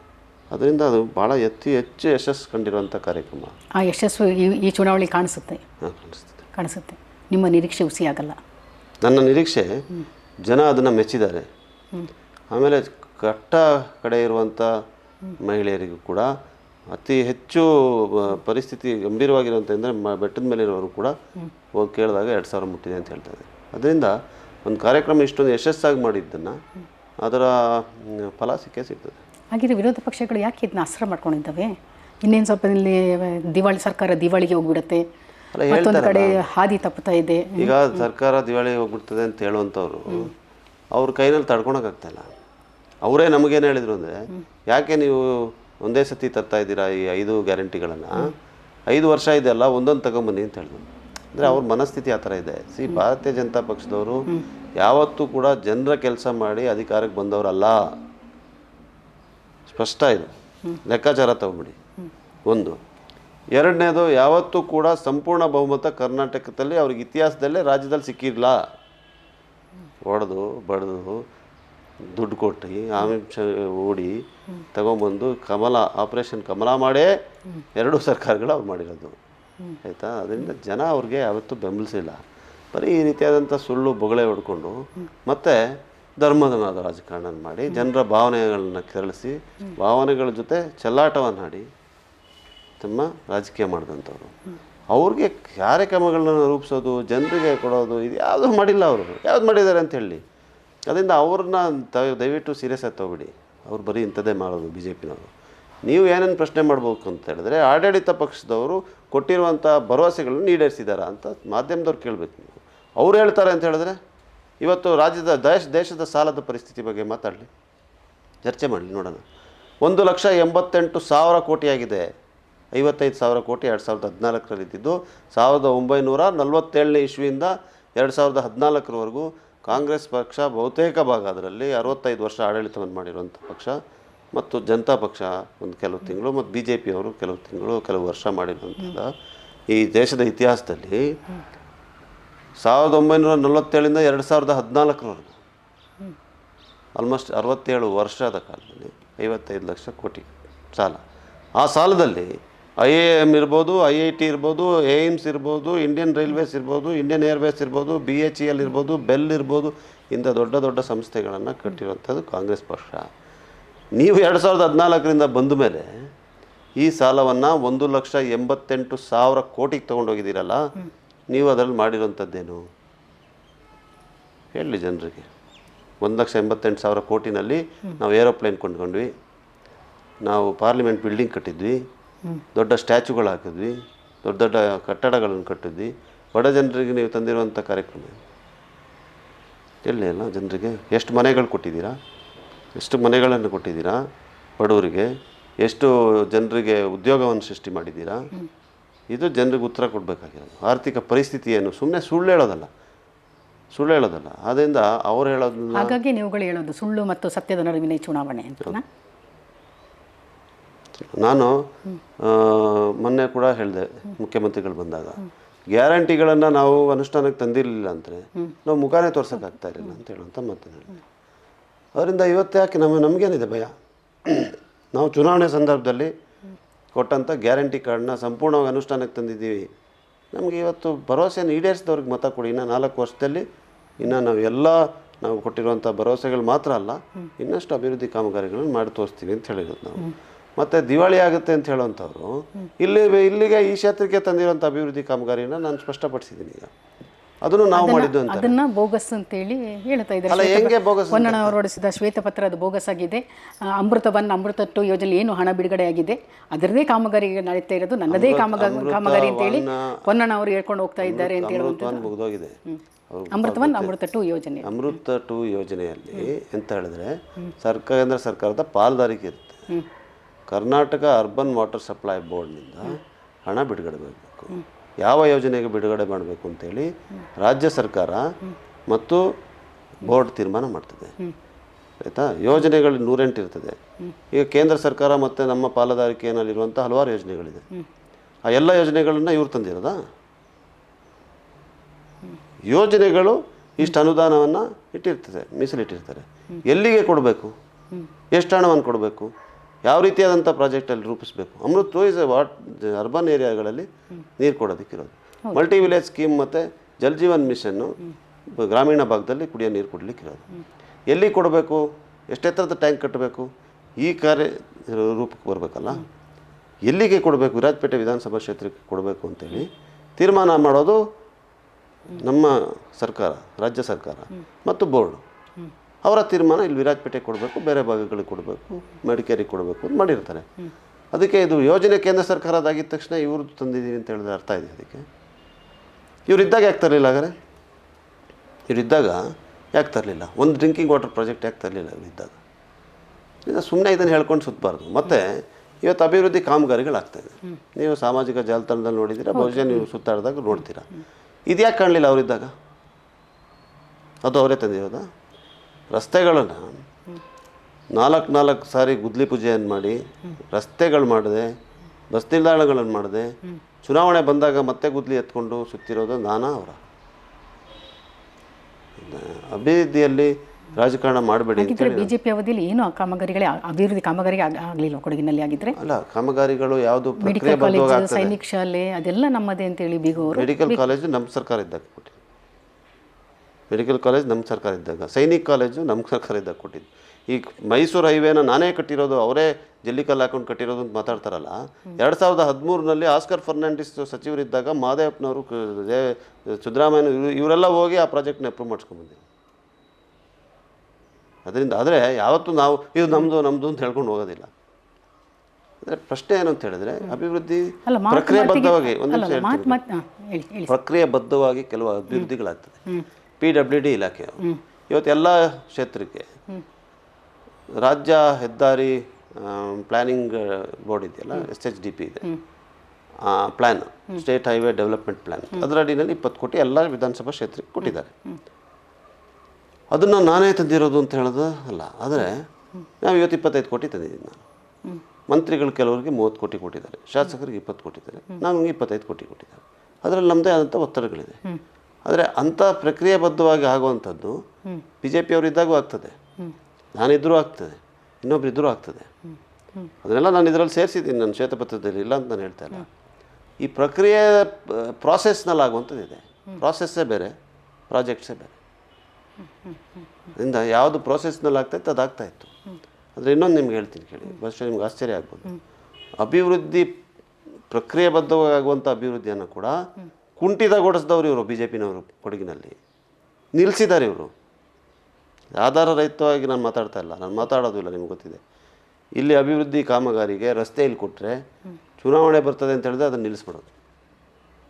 ಅದನ್ನು ತೊಗೊಂಡೋಗಿ ಕಲ್ಲನ್ನು ಎಲ್ಲೋ ಇವ್ರಿಗೆ ಎಲ್ಲಿ ಓಟ್ಗಳು ಬೇಕೋ ಅಲ್ಲಿ ತೊಗೊಂಡೋಗಿ ಜಲ್ಲಿಕಲ್ಲು ಇಳಿಸೋದು, ಈ ರೀತಿಯಾಗಿ ಮಾಡಿದ್ದಾರೆ. ನಾನು ಯಾವುದು ನಮ್ಮ ಆ್ಯಕ್ಷನ್ ಪ್ಲ್ಯಾನ್ ಆಗಿದೆ, ಆ ಆ್ಯಕ್ಷನ್ ಪ್ಲ್ಯಾನ್ ನನಗೆ ಅಪ್ರೂವಲ್ಸ್ ತಂದು, ಅದಕ್ಕೆ ವರ್ಕ್ ಆರ್ಡರ್ ತಂದು, ಅದಕ್ಕೆ ದುಡ್ಡು ಬಿಡುಗಡೆ ಮಾಡಿ, ಎಕ್ಸಿಕ್ಯೂಟಿಂಗ್ ಏಜೆನ್ಸಿನ ಗುರುತಿಸಿ ನಂತರ ಕಾಮಗಾರಿಯನ್ನು ಶುರು ಮಾಡಿ. ಎಲ್ಲೂ ಕೂಡ ಈ ರೀತಿಯಾದಂಥ ರಾಜಕಾರಣ ಮಾಡಲಿಕ್ಕೆ ಹೋಗಲಿಲ್ಲ. ಏಕೆಂದರೆ ಒಂದು ರಸ್ತೆಯನ್ನು ಮಾಡಿದ್ರೆ ಅಲ್ಲಿ ಎಲ್ಲರೂ ಓಡಾಡ್ತಾರೆ, ಎಲ್ಲ ಜಾತಿಯವರು, ಎಲ್ಲ ಧರ್ಮದವರು, ಎಲ್ಲ ಪಕ್ಷದವರು ಎಲ್ಲರೂ ಓಡಾಡ್ತಾರೆ. ಅನುಕೂಲ ಆಗುತ್ತೆ ಜನರಿಗೆ.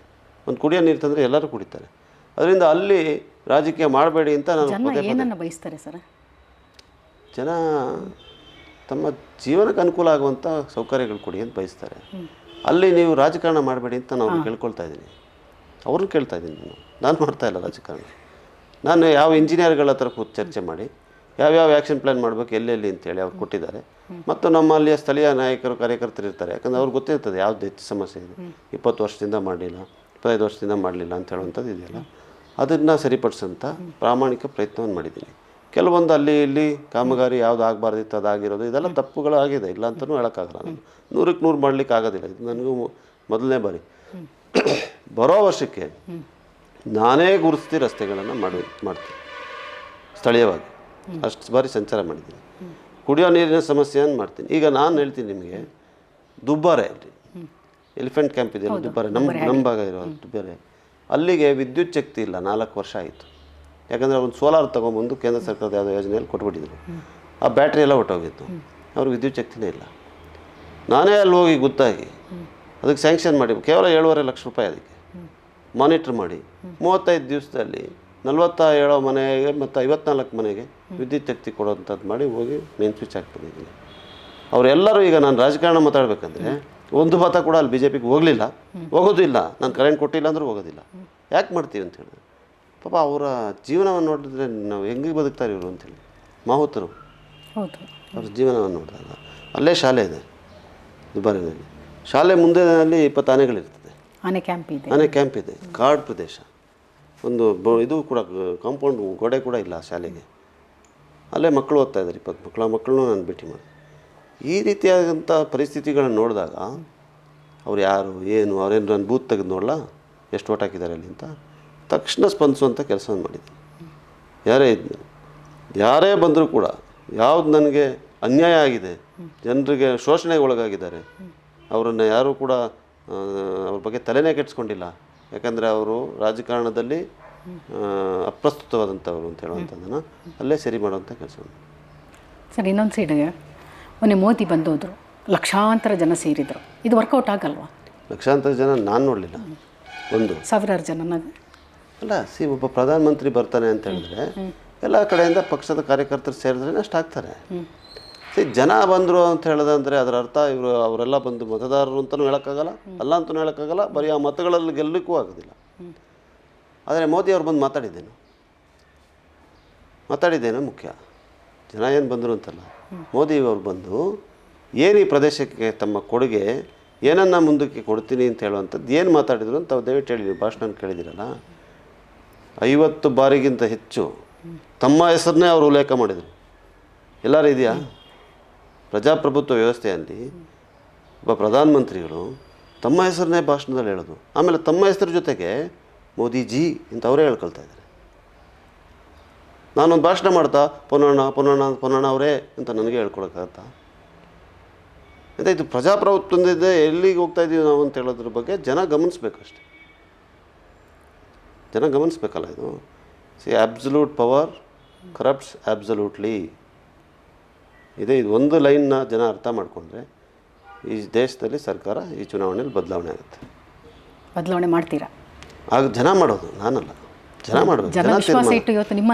ಈಗ ನಾವೇನಂತ ಹೇಳಿದ್ರೆ ನಾವು ಏನಂತ ಹೇಳ್ತೀವಿ ಅಂದರೆ, ನಾವು ಯಾಕೆ ಬದಲಾವಣೆಯನ್ನು ಮಾಡಬೇಕು, ಯಾಕೆ ನಮಗೆ ವೋಟ್ ಹಾಕಬೇಕು, ಯಾಕೆ ಇವತ್ತು ಸರ್ಕಾರ ಇಲ್ಲಿ ಏನೇನು ಮಾಡಿದ್ದಾರೆ, ಏನು ಮಾಡಿಲ್ಲ, ಸಾಲ ಎಷ್ಟು ತೊಗೊಂಡಿದ್ದಾರೆ, ಉದ್ಯೋಗಗಳಲ್ಲಿ ಕೊಟ್ಟಿಲ್ಲ, ಅವ್ರಿಗೆ ಕೊಟ್ಟಿಂಥ ಒಂದು ಭರವಸೆನೂ ಕೂಡ ಈಡೇರಿಸಲಿಲ್ಲ ಅಂತ ಹೇಳುವಂಥದ್ದನ್ನು ಜನರಿಗೆ ಮುಟ್ಟಿಸ್ತೀವಿ. ಮತ ಹಾಕುವಂಥವ್ರು ಜನರು, ನಾವು ಹಿಡ್ಕೊಂಡೋಗಿ ಹಾಕ್ಸೋಕ್ಕಾಗೋದಿಲ್ವಲ್ಲ. ಸೊ ಅವ್ರಿಗೆ ಅರಿವಿಕೆಯನ್ನು ಮೂಡಲಿಕ್ಕೆ ಕೆಲವೊಮ್ಮೆ ಸಮಯ ಆಗ್ತದೆ. ಆದರೆ ನಾವು ಅದನ್ನು ಸೋಲು ಅಂತ ಒಪ್ಕೊಳಕ್ಕಾಗೋದಿಲ್ಲ. ಈಗ ನೀವು ಕೇಂದ್ರದಿಂದ ಕೊಟ್ಟ 5 ಯೋಜನೆಗಳನ್ನು ಬಿಟ್ಟಿದ್ದೀರಾ, ಅದರಲ್ಲಿ ಮೇನಾಗಿ 1 ಲಕ್ಷ ರೂಪಾಯಿನ ಎಲ್ಲ ಅಕೌಂಟಿಗೆ ಹಾಕ್ತೇವೆ ಅಂತೇಳಿ. ಇದೊಂದು ರೀತಿ ಆಮಿಷ ಅಂತ ಅನಿಸ್ಲಿಲ್ವ ನಿಮಗೆ? ಅಲ್ಲ, ಅದು ನೀವು 2,000 ರೂಪಾಯಿ ಕೊಡ್ತೇವೆ ಅಂತೇಳಿ 5 ನಿಮ್ಮ ಗ್ಯಾರಂಟಿಗಳನ್ನ ಮಾಡಿದ್ರಿ. ಅದೇ ರೀತಿ ಕೇಂದ್ರದಿಂದ ಈಗ 1 ಲಕ್ಷ ರೂಪಾಯಿ ಕೊಡ್ತೇವೆ ಅಂತ ಆಗ್ತಾ ಇದೆ. ಇದು ಜನರನ್ನ ಹಾಗಾದರೆ ನಾವು ಉದ್ಯೋಗ ಕೊಡ್ತೀವಿ ಅಂದರೂ ಆಮಿಷನೇ. ಮ್ಯಾನಿಫೆಸ್ಟೋ ಇರ್ತದಲ್ಲ, ಮ್ಯಾನಿಫೆಸ್ಟೋ, ಆ ಮ್ಯಾನಿಫೆಸ್ಟೋನಲ್ಲಿ ಇರುವಂಥ ಅಂಶಗಳು ಯಾವುದು ಕೂಡ ಆಮಿಷಗಳಾಗ್ಲಿಕ್ಕೆ ಸಾಧ್ಯ ಇಲ್ಲ. ನಾವು ನೇರವಾಗಿ ಅವ್ರಿಗೆ ಚುನಾವಣೆಯಲ್ಲಿ ಮತ ಹಾಕಿ ತಗೊಳ್ಳಿ ದುಡ್ಡು ಅಂತ ಕೊಟ್ಟರೆ ಆಮಿಷ. ನಾವು ಸರ್ಕಾರ ಬಂದರೆ ರೂಪಿಸ್ತೀವಿ. ನಮ್ಮ ಮನಸ್ಸೊಳಗೆ ನನಗೆ 1 ಲಕ್ಷ ರೂಪಾಯಿ ಸಿಗುತ್ತೆ, 1 ಲಕ್ಷ ರೂಪಾಯಿ ಸಿಗುತ್ತೆ, ನನ್ನ ಬದುಕಿಗೆ ಆಗುತ್ತೆ ಅಂತ, ಅದೊಂದು ರೀತಿ ಇದು ಅಂತ ಅಲ್ಲ. ಸರ್ಕಾರ ಬಂದರೆ ಅಂತ, ಸರ್ಕಾರ ಬಂದರೆ ಅಂತ ಈಗ ಸರ್ಕಾರ ನಿಮ್ಮ 5 ಗ್ಯಾರಂಟಿಗಳನ್ನ ತಂದಾಗೆ ಕೇಂದ್ರ ಕೊಟ್ಟಿದ್ದೀರಾ ಅಲ್ಲ, ಅದೇ ಈಗ ಕೇಂದ್ರ ಸಹ ಅದನ್ನ ಬಿಟ್ಟಿದ್ದೀರಲ್ಲ. ಈಗ ಅದೇ ಚುನಾವಣಾ ಅಜೆಂಡಾ ಇಟ್ಕೊಂಡು ಬಂದ್ರ ಅಲ್ಲ. ಇವತ್ತು ಪರಿಸ್ಥಿತಿ ಏನಿದೆ ಅಂತ ಹೇಳಿದ್ರೆ, ಜನ ಸಂವಿಧಾನದ ಆಶಯಗಳನ್ನ ಅರ್ಥ ಮಾಡ್ಕೋಬೇಕು. ನಮ್ಮ 4ನೇ ಪುಟ ಇದೆ, ಹೌದು. Directive principles of state politics, ಕೆಲವು ನಿರ್ದೇಶನಗಳಿದೆ. ಅದರಲ್ಲಿ ಏನಂತ ಹೇಳ್ತಾರೆ ಅಂದರೆ, ಈ ದೇಶದ ಸಂಪತ್ತೇನಿದೆಯಲ್ಲ ಅದೆಲ್ಲೂ ಕ್ರೋಢೀಕರಣ ಆಗಬಾರ್ದು, ಅದರ ಹಂಚಿಕೆ ಆಗಬೇಕು. ಅದರ ಹಂಚಿಕೆ ಆಗಬೇಕು ಅಂತ ಹೇಳಿದಾಗ ನೇರವಾಗಿ ಬಡ ಜನರಿಗೆ, ಮಹಿಳೆಯರ ವಿಶೇಷವಾದಂಥ ಗುಂಪು ಅಂತ ಸಂವಿಧಾನ ಗುರುತಿಸ್ತದೆ. ಹೌದು. ಪರಿಶಿಷ್ಟ ಜಾತಿಗಳನ್ನು ಗುರುತಿಸ್ತದೆ, ಪರಿಶಿಷ್ಟ ಪಂಗಡವನ್ನು ಗುರುತಿಸ್ತದೆ, ಹಿಂದುಳಿದ ವರ್ಗದನ್ನು ಗುರುತಿಸ್ತದೆ. ಇವರಿಗೆಲ್ಲ ವಿಶೇಷವಾದಂಥ ಯೋಜನೆಗಳನ್ನು ರೂಪಿಸ್ಬೇಕು ಒಂದು, ಮತ್ತು ಮೂಲಭೂತ ಸೌಕರ್ಯಗಳು ಕೊಡಬೇಕು. ಈ ಎರಡನ್ನು ಜೊತೆಗೆ ತೊಗೊಂಡು ಹೋದರೆ ಮಾತ್ರ ನಿಜವಾದಂಥ ಅಭಿವೃದ್ಧಿ. ಆಯಿತು, ನೀವು ಬರೀ ಫ್ಲೈಓವರ್ ಕಟ್ಕೊಂಡು ಹೋದರೆ ಯಾರಿಗೆ? ಬ್ಯಾಂಗ್ಳೂರು ಮೈಸೂರು ಹೈವೇ ಅಂತಾರಲ್ಲ, ಭಾಳ ಸಂತೋಷ. ಬ್ಯಾಂಗ್ಳೂರು ಮೈಸೂರು ಹೈವೇ ನಮ್ಮದು ಕೊಡುಗೆ ಇದೆ. ಅದರಲ್ಲಿ ಇವತ್ತು ನನ್ನಂಥವ್ರು ನಿಮ್ಮಂಥವ್ರು ಕಾರಲ್ಲಿ ಬರೋವಂಥವ್ರು ಬರ್ತೀವಿ. ಎಷ್ಟು ಜನ ರೈತರು ಅದ್ರ ಮೇಲೆ ಬರ್ತಾರೆ? ಪ್ರಶ್ನೆ. ಟೋಲ್ ಎಷ್ಟು ಕೊಡ್ತಾರೆ? ಎರಡನೇ ಪ್ರಶ್ನೆ. ಬರೀ ಅದಾಗಬಾರ್ದು ಅಂತ ನಾನು ಹೇಳ್ತಾ ಇಲ್ಲ. ಬರೀ ಅದೇ ಅಭಿವೃದ್ಧಿ? ಇವತ್ತೊಬ್ಬ ಮಹಿಳೆ, ಒಬ್ಬ ಬಡ ಕುಟುಂಬದವರು ಒಂದು ಹಬ್ಬ ಆಚರಣೆಗಾಗಲಿ, ತನ್ನ ಮಗನಿಗೊಂದು ಶೂ ತಗೊಳಕ್ಕಾಗಲಿ ಆರ್ಥಿಕವಾಗಿ ಭದ್ರತೆಯನ್ನು ಕೊಡುವಂಥ ಕಾನೂನು ತಂದರೆ ಅಥವಾ ನೀತಿಯನ್ನು ರೂಪಿಸಿದ್ರೆ ಅದು ಆಮಿಷ ಆಗೋದಿಲ್ಲ. ಎಲ್ಲ ಮುಂದುವರೆದಂಥ ದೇಶದಲ್ಲಿ ಇವತ್ತು ನಿವೃತ್ತರಿಗೆ, ವೃದ್ಧರಿಗೆ, ಮಹಿಳೆಯರಿಗೆ ಕೊಡುವಂಥ ವೇತನ ಕೊಡುವಂಥದ್ದಾಗಲಿ ಅಥವಾ ಆರ್ಥಿಕವಾದಂಥ ಭದ್ರತೆಯನ್ನು ಕೊಡುವಂಥದ್ದಾಗಲಿ ನೇರವಾಗಿ ಹಣದ ರೂಪದಲ್ಲಿ ನಡೀತಾನೆ ಇದೆ. ಮಕ್ಕಳ ಭವಿಷ್ಯ ನೋಡಿ, ನಾನು ಹೇಳ್ತೀನಿ, ಸಾಮಾಜಿಕ ಭದ್ರತೆಯ ಕಾರ್ಯಕ್ರಮಗಳನ್ನು ರೂಪಿಸ್ತೀವಿ ನಾವು. ಪೆನ್ಷನ್ನು, ಇನ್ಶೂರೆನ್ಸ್, ದುಡ್ಡು, ಅದೇ ರೀತಿಯಾದಂಥ ಕಾರ್ಯಕ್ರಮ ಇದು. ಅಲ್ಲಲ್ಲ, ಕೆಲವು ಕಡೆ ಟೀಕೆಗಳು ಬರ್ತಾ ಇದೆ, ಅಟ್ಲೀಸ್ಟ್ ಮಕ್ಕಳಿಗೆ ಉಚಿತ ಶಿಕ್ಷಣವನ್ನು ಕೊಡ್ಬೋದು, ಕೊಡ್ತಾ ಇದೀವಲ್ಲ, ಉಚಿತ ಆರೋಗ್ಯವನ್ನು ಕೊಡ್ಬೋದು. ಅದು ಕೊಡ್ತಾ ಇದ್ದಾರಲ್ಲ, ಉಚಿತ ಆರೋಗ್ಯ ಸಿಗ್ತಾ ಇಲ್ವ? ಇವ್ರಿಗೆ ಗೊತ್ತಿಲ್ಲ. ಇವರಿಗೆ ಯಾರು ಇದನ್ನು ವಾದ ಮಾಡ್ತಾರಲ್ಲ ಅವ್ರು ಯಾವತ್ತೂ ಸರ್ಕಾರಿ ಆಸ್ಪತ್ರೆಗೆ ಹೋಗಲಿಲ್ಲ, ಸರ್ಕಾರಿ ಶಾಲೆಗೆ ಕೂಡ ಹೋಗಲಿಲ್ಲ ಅವರು. ಅದರಿಂದ ಅವ್ರಿಗೆ ಈ ಉಚಿತ ಶಿಕ್ಷಣ ಇದೆ ಅಂತ ಹೇಳೋದೇ ಗೊತ್ತಿಲ್ಲ. ಸೇರಿಸಲಿ. ಈಗ ಕೆಲವು ನಾನು ನೋಡಿದಾಗ ಅಧ್ಯಾಪಕರು ಯಾರಿದ್ದಾರೆ ಸರ್ಕಾರಿ ಶಾಲೆಗಳಲ್ಲಿ ಭಾಳ ಉತ್ತಮವಾಗಿರುವಂಥ ಅಧ್ಯಾಪಕರು ಇದ್ದಾರೆ ಇಲ್ವ? ಹೌದು, ಇದ್ದಾರೆ. ಆದರೆ ಅಲ್ಲಿ ಕಲಿಬೇಕು ಅಂತ ಹೇಳುವಂಥ ಆಸಕ್ತಿ ಇಲ್ವ? ಭಾಳ ಶ್ರಮ ಪಡುವ ಶಿಕ್ಷಕರು ಕೂಡ ಇದ್ದಾರೆ. ಅದರಿಂದ ಅಲ್ಲಿಗೆ ಮಕ್ಕಳನ್ನ ಸೇರಿಸಿದ್ರೆ ಗೊತ್ತಾಗುತ್ತೆ, ಉಚಿತವಾಗಿ ನಮಗೆ ವಿದ್ಯಾಭ್ಯಾಸ ಮಾಡಲಿಕ್ಕೂ ಅವಕಾಶ ಇದೆ, ಉಚಿತವಾಗಿ ಚಿಕಿತ್ಸೆ ಕೂಡ ಪಡೀಲಿಕ್ಕೆ ಅವಕಾಶ ಇದೆ, ಮತ್ತು ಬೇರೆ ಬೇರೆ ಆದಂಥ ಸಾಮಾಜಿಕ ಭದ್ರತೆ ಕಾನೂನನ್ನ ಮತ್ತು ನೀತಿಯನ್ನು ಕೂಡ ನಾವು ಕೊಡಬೇಕಾಗುತ್ತೆ. ಎಲ್ಲ ಒಂದು ಕಡೆ ವಿಶ್ವನಾಥ್ ಅವರು ಮಾತಾಡ್ತಾ ಹೇಳಿದರು, ನಾವು ಸಿದ್ದರಾಮಯ್ಯ ಅವ್ರನ್ನ ನಾನು ಕೇಳ್ಕೊಂಡೆ ಹೋಗಿ, ಒಡೆಯರ್ ಮುಂದುಗಡೆ ಯಾವುದೇ ಅಭ್ಯರ್ಥಿಗಳನ್ನು ಹಾಕಬೇಡಿ, ಅದು ಶೋಭೆ ತರೋದಿಲ್ಲ ಅಂತ ಹೇಳುವಂಥದ್ದು. ಅವ್ರಿಗೆ ಕೊಟ್ಟಿಲ್ಲ ಅಂತ ಅವರು ಅಭ್ಯರ್ಥಿ ಆಗ್ಲಿಕ್ಕೆ ಬಯಸಿದ್ರು. ಅವ್ರಿಗೆ ಟಿಕೆಟ್ ಸಿಕ್ಕಲಿಲ್ಲ ಅಂತ ಹೇಳಿದ ತಕ್ಷಣ ಬೇರೆ ಯಾರನ್ನೂ ಹಾಕಬೇಡಿ ಅಂತ ಹೇಳ್ತಾರೆ. ವಿಶ್ವನಾಥ್ ಅವ್ರಿಗೆ ಒಂದು ಒಡೆಯರ್ನ ಅವಿರೋಧವಾಗಿ ಆಯ್ಕೆ ಮಾಡಿ ನಾನು ಹೇಳ್ತೀನಿ ಕೇಳಿ, ವಿಶ್ವನಾಥ್ ಅವರು ಭಾಳ ಹಿರಿಯರಿದ್ದಾರೆ. ನನಗೆ ಭಾಳ ಆತ್ಮೀಯರು. ಆದರೆ ಅವರ ಈ ನಡೆ ಇದೆಯಲ್ಲ, ಇದು ಜನ ವ್ಯಂಗ್ಯ ಮಾಡ್ತಾಯಿದ್ದಾರೆ. ಅವ್ರು ಭಾಳ ಈ ಪರಿಸ್ಥಿತಿ ಬರಬಾರ್ದಿತ್ತು ಅವ್ರಿಗೆ. ನಾನು ಅವರಲ್ಲಿ ಮನವಿಯನ್ನು ಮಾಡ್ಕೊತಾ ಇದ್ದೀನಿ. ನನಗೆ ಅವ್ರ ಬಗ್ಗೆ ಅಪಾರವಾದಂಥ ಗೌರವ ಇದೆ, ಸತ್ಯವಾಗಿ ಹೇಳ್ತಾ ಇದ್ದೀನಿ, ಅಪಾರವಾದಂಥ ಗೌರವ ಇದೆ. ವೈಯಕ್ತಿಕವಾಗಿ ನಮ್ಮ ಸಂಬಂಧ ಕೂಡ ಭಾಳ ಚೆನ್ನಾಗಿದೆ. ಅವ್ರು ಈ ಮಟ್ಟಕ್ಕೆ ಇಳಿಬಾರ್ದು. ಇವತ್ತು ನೋಡಿ, ಇಲ್ಲಿ ಬಂದು ಸಮನ್ವಯ ಸಭೆಯನ್ನು ಮಾಡ್ತಾಯಿದ್ದಾರೆ JDS ಜೊತೆ, BJP ಜೊತೆ. ಮೊನ್ನೆವರೆಗೂ ಬಾಯಿಗೆ ಬಂದಂಗೆ ಟೀಕೆ ಪ್ರಹಾರ ಮಾಡ್ತಾಯಿದ್ರು. ಮತ್ತು ನಾನು ಯಾಕೆ ಬಂದಿಲ್ಲಿ ಟೂರು ಕೂಡ ಮಾಡಿದರು, ನಮ್ಮ ಕಾರ್ಯಕರ್ತನೆಲ್ಲ ಭೇಟಿ ಮಾಡಿದರು, ನನ್ನನ್ನು ಹೇಳಿ ಫೋನ್ ಮಾಡಿದರು. ನಾನು ಹೇಳಿದೆ, ನೀವು ಟಿಕೆಟ್ ಬಯಸೋಗಿದ್ದರೆ ಮಾಡಿ ಸರ್, ತಪ್ಪೇನಿಲ್ಲ, ಕೇಳಿ ಟಿಕೆಟು ಅಂತ, ನೋಡೋಣ ಅಂತಲೇ ಹೇಳಿದರು. ಟಿಕೆಟ್ ಕೇಳಿದ್ದು ನಿಜನೇ. ಅದೇ ಇಲ್ಲಿ ನಮ್ಮ ಪಕ್ಷದಲ್ಲಿ ಮತ್ತೆ ಅಲ್ಲಿ ಹೋಗೋದು, ಇಲ್ಲಿ ಹೋಗ್ತಾರೆ, ಎಲ್ಲ ಮೂರೂ ಪಕ್ಷದಲ್ಲಿ ಸುತ್ತಾಡ್ಬಿಟ್ಟಿದ್ದಾರೆ ಅವರು. ಅದಕ್ಕೆ ಅವ್ರಿಗೆ ಕೊಡಲ್ಲ ಅಂತ ಹೇಳಿದ ತಕ್ಷಣ ಅವಿರೋಧವಾಗಿ ಆಯ್ಕೆ ಮಾಡಿ ಅಂತಾರೆ. ಅವಿರೋಧವಾಗಿ ಆಯ್ಕೆ ಮಾಡಿ ಅಂದಮೇಲೆ ಅವರ ಸ್ವಂತ ಮಾಡ್ಕೋಬೇಕಿತ್ತು. ಒಂದು ಮತ್ತು ಪಕ್ಷದ ಜೊತೆ ಗುರುಸ್ಕೊಳ್ತಾರೆ. ಇರಲಿ, ಅವ್ರ ಬಗ್ಗೆ ನಾನೇನು ಮಾತಾಡೋದು. BJP ಮತ್ತು JDS ಮೈತ್ರಿ, ಅದು ಕಾಂಗ್ರೆಸ್ಸಿಗೆ ವರನ ಶಾಪನ? ಅದು ಸೋಲಿನ ಭೀತಿಯ ಮೈತ್ರಿ ಅದು. ಈಗ ಇಡೀ ದೇಶದಲ್ಲಿ ನಾವು ಬಿಟ್ಟರೆ ಇನ್ಯಾರೂ ಇಲ್ಲ, ಜನ ಇನ್ಯಾರೂ ಒಪ್ಪೋದೇ ಇಲ್ಲ ಅಂತ ಹೇಳೋಂಥವ್ರು ಇಲ್ಲಿ ಬಂದು 19 ಶಾಸಕರು, 1 ಸಂಸದರು ಇರುವಂಥ ಒಂದು ಪಕ್ಷದ ಜೊತೆ ಯಾಕೆ ಮೈತ್ರಿ ಮಾಡಿಕೊಂಡ್ರು? ಜನಕ್ಕೆ ಹೇಳ್ಬೇಕಲ್ಲ. ಈ ಕಾರಣ ಮೊನ್ನೆ ಮೈಸೂರಿಗೆ ಬಂದಿದ್ದರು ಪ್ರಧಾನಮಂತ್ರಿಗಳು, ಅವ್ರ ಜೊತೆ ಮಾಜಿ ಪ್ರಧಾನಿಗಳು ಕೂಡ ಕೂತಿದ್ರು. ಅವರು ಜನರಿಗೆ ಏನಾರೇ ಹೇಳಿದ್ರೆ ನಾವು ಯಾಕೆ ಮೈತ್ರಿ ಮಾಡ್ಕೊಂಡಿದ್ದೀವಿ ಅಂತ? ಮತ್ತೆ ಸೋಲ್ತೀವಿ ಅಂತ ಹೇಳುವಂಥ ಒಂದೇ ಕಾರಣದಿಂದ ತಾನೇ ಮಾಡಿದ್ದು. ಒಂದನ್ನು ಹೇಳಿದ್ದಾರೆ ಸ್ಪಷ್ಟವಾಗಿ ಕುಮಾರಸ್ವಾಮಿ ಅವರು, ನನ್ನ ಪಕ್ಷನ ಉಳಿಸ್ಲಿಕ್ಕೆ ಮೈತ್ರಿ ಮಾಡ್ಕೊಂಡಿದ್ದೀವಿ ಅಂತ ಹೇಳಿದ್ರು. ಪಕ್ಷನ ಉಳಿಸ್ಲಿಕ್ಕೆ ಪಕ್ಷದಲ್ಲಿರುವಂಥ ಸಿದ್ಧಾಂತನೂ ಇಲ್ಲ, ಪಕ್ಷದಲ್ಲಿರುವಂಥ ತತ್ವನೂ ಇಲ್ಲ, ಪಕ್ಷದಿಂದ ಜನರಿಗೆ ಏನು ಲಾಭ ಆಗ್ತದೆ ಅಂತ ಹೇಳೋದು ಇಲ್ಲ. ಇವರು ಪಕ್ಷನ ಉಳಿಸ್ಕೋಬೇಕು ಅಂದರೆ ಏನು ಪಕ್ಷ ಇದು? ಏನು ಪಕ್ಷ? ಜನರಿಗೆ ಗೊತ್ತಿದೆ ಇದು ಯಾವ ಪಕ್ಷ ಅಂತ. 3 ಜನರ ಪಕ್ಷ, 4 ಜನರ ಪಕ್ಷ ಇದು. ಅದನ್ನು ಉಳಿಸ್ಕೋಬೇಕಂದ್ರೆ ತಮ್ಮ ಕುಟುಂಬ ಉಳಿಬೇಕು ಅಂತ ಹೇಳಿದ್ಬಿಟ್ರೆ ಇನ್ನೇನು ಇಲ್ಲ ಉದ್ದೇಶ. ಅದು ವರ್ಕೌಟ್ ಆಗಲ್ಲ. ಅಲ್ಲ, ಈ ಮೈತ್ರಿ ಯಾವ ರೀತಿಯಾಗಿ ಮತಗಳನ್ನು ಹಸ್ತಾಂತರ ಮಾಡೋಕ್ಕಾಗುತ್ತೆ ಅಂತ ಹೇಳುವಂಥದ್ದು ಪ್ರಶ್ನೆ ಇದೆ. ಅದರಿಂದ JDSನವ್ರಿಗೆ ಬಹುಶಃ ಲಾಭ ಆಗೋದಿಲ್ಲ. BJPನವ್ರಿಗೆ ಸ್ವಲ್ಪ ಲಾಭ ಆಗ್ಬೋದು ಅಂತ ಹೇಳ್ಬೋದು. ಅದು ನಾವು ಹೇಳೋಕ್ಕಾಗೋದಿಲ್ಲ ಇದು ರಾಜಕೀಯದಲ್ಲಿ. ಮತ್ತು ಈಗ ನೋಡಿ, ನಮಗೆ ಇಲ್ಲಿ ವಿರಾಜಪೇಟೆ ಕ್ಷೇತ್ರದಲ್ಲಾಗಲಿ ಬೇರೆ ಶಾಸಕರು ಇರೋಲ್ಲಿ ನಮಗೆ ಬಂದಿರೋ ಮತವನ್ನೆಲ್ಲ ಹಸ್ತಾಂತರ ಮಾಡ್ತೀವಿ ಅಂತ ಹೇಳೋಕ್ಕಾಗಲ್ಲ. ನಮ್ಗೆ ಅವತ್ತು ಮತ ಹಾಕ್ದವ್ರು ಎಲ್ಲರೂ ಇವತ್ತು ನಾನು ಹೇಳಿದ ತಕ್ಷಣ BJP ಕಾಂಗ್ರೆಸ್ಗೆ ಹಾಕ್ಬಿಡ್ತಾರೆ ಅಂತ ಹೇಳೋಕ್ಕಾಗಲ್ಲ. ಅದೇ ರೀತಿ ಅವತ್ತು ನನಗೆ ವಿರೋಧ ಮಾಡಿದವರು ಎಲ್ಲರೂ ಕೂಡ ಈ ಸತಿನೂ ವಿರೋಧ ಮಾಡ್ತಾರೆ ಅಂತಲೂ ಹೇಳೋಕ್ಕಾಗಲ್ಲ. ನಾನು ಕಾರಗುಂದಾಗ ಹೋಗಿದ್ದೆ. ಕಾರಗುಂದಲ್ಲಿ ನನಗೆ ಭಾಳ ಕಮ್ಮಿ ಮತ ಸಿಕ್ಕಿತ್ತು. ಅಲ್ಲಿ ಒಂದು 20-25 ಯುವಕರ ಪಡೆ ಅಲ್ಲಿ ಸೈಡಲ್ಲಿ ಮಾತಾಡ್ತಾಯಿದ್ದೆ. ನನ್ನ ಕೇಳಿಸ್ತದೆ ಅಂತ ಅವ್ರಿಗೆ ಗೊತ್ತಿರಲಿಲ್ಲ. ಈ ಸತಿ ನಿಮ್ಗೆ ಹಾಕ್ತೀವಿ ಅಂತ ಹೇಳ್ತಾರೆ. ಅಂದರೆ ಹೋದ ಸತಿ ನಮ್ಗೆ ಹಾಕಿಲ್ಲ ಅಂತ ಅರ್ಥ. ಅದರಿಂದ ಈ ಸತಿ ನಿಮ್ಗೆ ಹಾಕ್ತೀವಿ ಅಂತ ಹೇಳ್ತಾ ಇದ್ರು. ಅದು ಯಾವ ರೀತಿ ಮತ ಹಸ್ತಾಂತರ ಆಗ್ತದೆ ಅಂತ ಹೇಳೋಕ್ಕಾಗಲ್ಲ. ಆದರೆ ಇದು ಅಪವಿತ್ರವಾದಂಥ ಮೈತ್ರಿ ಇದು. ಆಮೇಲೆ ಸೋಲಿನ ಭೀತಿಯಿಂದ ಆಗಿರುವಂಥ ಮೈತ್ರಿ. 2 ಸೋಲನ್ನು ನೆಲಕಚ್ಚಿರುವಂಥ ಪಕ್ಷಗಳಲ್ಲಿ ಕರ್ನಾಟಕದಲ್ಲಿ ಅವರಿಬ್ಬರು ಮೈತ್ರಿಯನ್ನು ಮಾಡ್ಕೊಂಡಿದ್ದಾರೆ. ಅದು ಜನ ಅದನ್ನು ಗುರುತಿಸ್ತಾರೆ. ಅಷ್ಟು ಪ್ರಜ್ಞಾವಂತರಿದ್ದಾರೆ, ಬುದ್ಧಿವಂತರಿದ್ದಾರೆ ಅಂತ ನನಗೆ ಅನಿಸ್ತದೆ. ಸರ್, ತಾವು ಆರಂಭದಲ್ಲಿ ಚುನಾವಣೆ ನಿಂತ ಸಂದರ್ಭ ತಾವು ಹೇಳಿದ್ರಿ, ನಾನು ಭ್ರಷ್ಟಾಚಾರ ಕಂಡಲ್ಲಿ ಬಿಡಲ್ಲ, ನಾನು ಮಾಡಲ್ಲ, ನಾನು ಮಾಡೋರ್ಗೂ ಕೂಡ ಬಿಡಲ್ಲ, ಮಾಡೋದಕ್ಕೆ ಬಿಡಲ್ಲ ಅಂತ. ಈಗ ನಾವು ನೋಡ್ತಾ ಇದ್ದ ಕೊಡಗಿನಲ್ಲಿ ಲೋಕಾಯುಕ್ತ ದಾಳಿ ಆಗುವಂಥದ್ದು, ಅನೇಕ ಅಧಿಕಾರಿಗಳು ಜನರನ್ನು ಸತಾಯಿಸುವಂಥದ್ದು. ನಾನು ಬರೀ ವಿರಾಜಪೇಟೆ ಕ್ಷೇತ್ರ ಕೇಳುತ್ತೆ ಅಲ್ಲ, ಇಡೀ ಕೊಡಗೆ ಕೇಳುತ್ತೆ. ಯಾಕೆಂತೇಳಿದರೆ ತಾವು ಮುಖ್ಯಮಂತ್ರಿಗಳ ಕಾನೂನು ಸಲಹೆಗಾರಾಗಿದ್ದೀರಾ, ಇಡೀ ಕ್ಷೇತ್ರ ನಿಮ್ಮ ವ್ಯಾಪ್ತಿಗೆ ಬರುತ್ತೆ. ಯಾಕೆ ಈ ರೀತಿ ಆಗ್ತಾ ಇದೆ? ಅಲ್ಲ, ಲೋಕಾಯುಕ್ತ ದಾಳಿಗಳಾಗ್ತಾ ಇರೋದು ಭ್ರಷ್ಟಾಚಾರ ವಿರುದ್ಧ ಹೋರಾಟ ಅಲ್ಲ. ಅದೇ ಅಂತೇಳಿದರೆ ಭಯ ಇನ್ನೂ ಹುಟ್ಟಿಲ್ಲಲ್ಲ ಅಂತ. ಖಂಡಿತವಾಗಿ ಅದು ಹುಟ್ಟಿದೆ. ಒಂದು ಹೇಳ್ತೀನಿ, ಭ್ರಷ್ಟಾಚಾರ ಏನಿದೆ ಭಯ ಹುಟ್ಟಿದ್ರೆ ನಿರ್ಮೂಲನೆ ಮಾಡೋದು ಸಾಧ್ಯ ಇಲ್ಲ. ಇವತ್ತೇನು ಹೇಳಿದ್ದಾರೆ LK ಅಡ್ವಾಣಿ ಅವರು, ಪತ್ರಿಕೆಯಲ್ಲಿ ನಾನು ಸಾಮಾಜಿಕ ಜಾಲತಾಣದಲ್ಲಿ ನೋಡ್ತಾ ಇದ್ದೆ. ಇವತ್ತು ಬೆಲೆ ಏರಿಕೆ ನಾವು ರಾಷ್ಟ್ರದಲ್ಲಿ ಏನು ಕಾಣ್ತಾ ಇದ್ವಿ, ಅದಕ್ಕೆ ಭ್ರಷ್ಟಾಚಾರನೇ ಕಾರಣ ಅಂತ ಹೇಳಿದ್ದಾರೆ. ಅದರ ಅರ್ಥ ಕೇಂದ್ರ ಸರ್ಕಾರ ಭ್ರಷ್ಟ ಸರ್ಕಾರ ಅಂತಲ್ಲ, ಸಮಾಜದಲ್ಲಿ ಗಾಢವಾಗಿ ಇವತ್ತು ಪ್ರವೇಶ ಮಾಡಿರುವಂಥ ಭ್ರಷ್ಟ ಮನಸ್ಥಿತಿ. ನಾನು ಸರ್ಕಾರಿ ಉದ್ಯೋಗಕ್ಕೆ ಬರೋದೇ ಹಣ ಸಂಪಾದನೆ ಮಾಡಲಿಕ್ಕೆ, ರಾಜಕೀಯ ಜೀವನಕ್ಕೆ ಬರೋದೇ ನಾನು ಹಣ ಸಂಪಾದನೆ ಮಾಡಲಿಕ್ಕೆ, ನಾನು ಇಷ್ಟು ಕೋಟಿ ಚುನಾವಣೆಯಲ್ಲಿ ಖರ್ಚು ಮಾಡ್ತೀನಿ, ಅದರ 2ರಷ್ಟು ಗಳಿಸ್ತೀನಿ, ಮುಂಬರೋ ಚುನಾವಣೆಗೂ ದುಡ್ಡು ಗಳಿಸ್ಬಿಡ್ತೀನಿ ಅಂತ ಹೇಳೋವಂಥದ್ದು ಮನಸ್ಥಿತಿ ಇದೆಯಲ್ಲ, ಈ ಭ್ರಷ್ಟಾಚಾರನ ಹೆಂಗೆ ನಿರ್ಮೂಲನೆ ಮಾಡ್ತೀರಾ? ಇದಿದೆ. ಆದರೆ ಅಧಿಕಾರಿಗಳು ಮುಕ್ತವಾಗಿ ನಾನು ದುಡ್ಡು ಕೊಟ್ರೇ ಮಾಡೋದು, ನಾನು ಯಾವ MLAಗೆ ದುಡ್ಡು ಕೊಡಬೇಕು, ಇಲ್ಲ ನಾಯಕರಿಗೆ ದುಡ್ಡು ಕೊಡಬೇಕು ಅಂತ ಹೇಳುವಂಥದ್ದು ಇಲ್ಲಿ ವಿರಾಜಪೇಟೆನಲ್ಲಿ ಆಗೋದಿಲ್ಲ. ಅದು ಬಿಡೋದೇ ಇಲ್ಲ, ಸಾಧ್ಯನೇ ಇಲ್ಲ. ನೀವು ತಾಲೂಕು ಕಚೇರಿಗೆ ಹೋಗಿ, ಮೊನ್ನೆ ಯಾರೋ ಬಂದರು, ತಾಲೂಕು ಕಚೇರಿಯಲ್ಲಿ ಏಜೆಂಟ್ಗಳಿದ್ದಾರೆ ಅಂತ. ನಾನು ಹೇಳಿದೆ, ದಯವಿಟ್ಟು ಭಾಳ ಹಿರಿಯರು, ದಯವಿಟ್ಟು ಆರೋಪವನ್ನು ಈ ರೀತಿಯಾಗಿ ಜನರಲಾಗಿ ಮಾಡೋದು.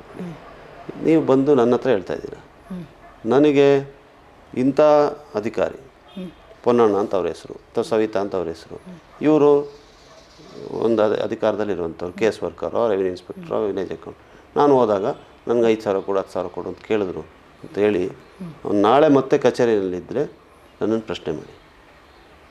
ಏಜೆಂಟ್ಗಳಿದೆ, ಯಾರಿದ್ದಾರೆ ಏಜೆಂಟ್ಗಳು, ಬನ್ನಿ ಹೋಗೋಣ ಅಂತ.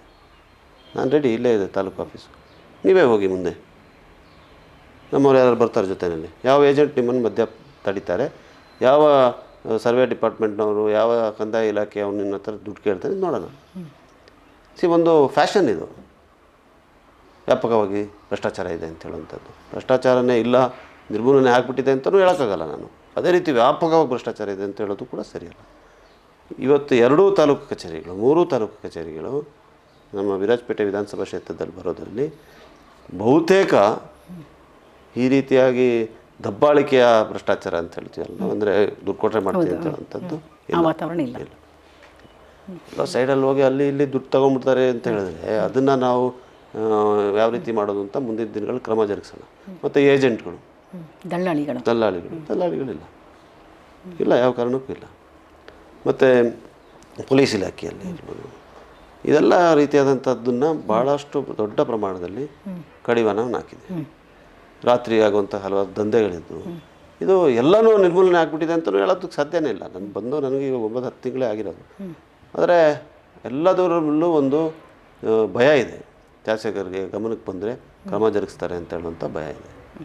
ಆಮೇಲೆ ನಾನು ಒಂದೇ ಸ್ಪಷ್ಟಪಡಿಸ್ತೀನಿ, ಯಾವುದೇ ಜನ ಇರಲಿ, ಜನಾಂಗ ಇರಲಿ, ವರ್ಗ ಇರಲಿ, ಅನ್ಯಾಯ ಮಾಡಿದ್ರೆ ಸಹಿಸೋದೇ ಇಲ್ಲ.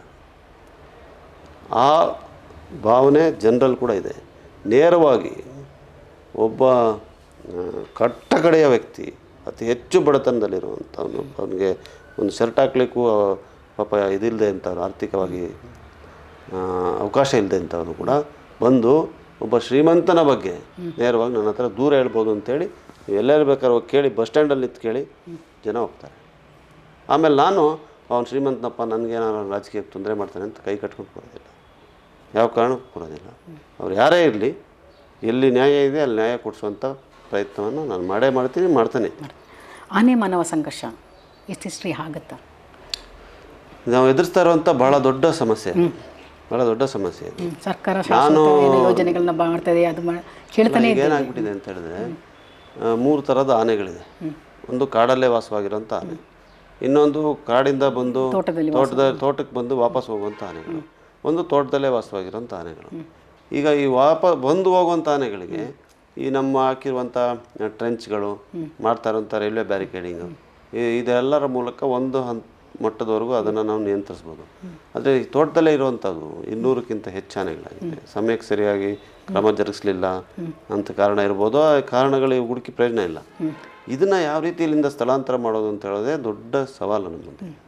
ಆದರೆ ಯಾವ್ದಾರು ಒಂದು ಇದಕ್ಕೆ ಪರಿಹಾರ ಹುಡುಕ್ಲೇಬೇಕಾಗುತ್ತೆ. ಈಗ ದಿನನಿತ್ಯ ನಾವು ನೋಡ್ತಾ ಇದ್ದೀವಿ, ಒಂದಲ್ಲ ಒಂದು ಘಟನೆ ಆಗ್ತಾಯಿದೆ. ಮೊನ್ನೆ ಕೂಡ ಒಂದು ಸಾವಾಗಿದೆ. ಭಾಳ ಬೇಸರ ಆಗುತ್ತೆ.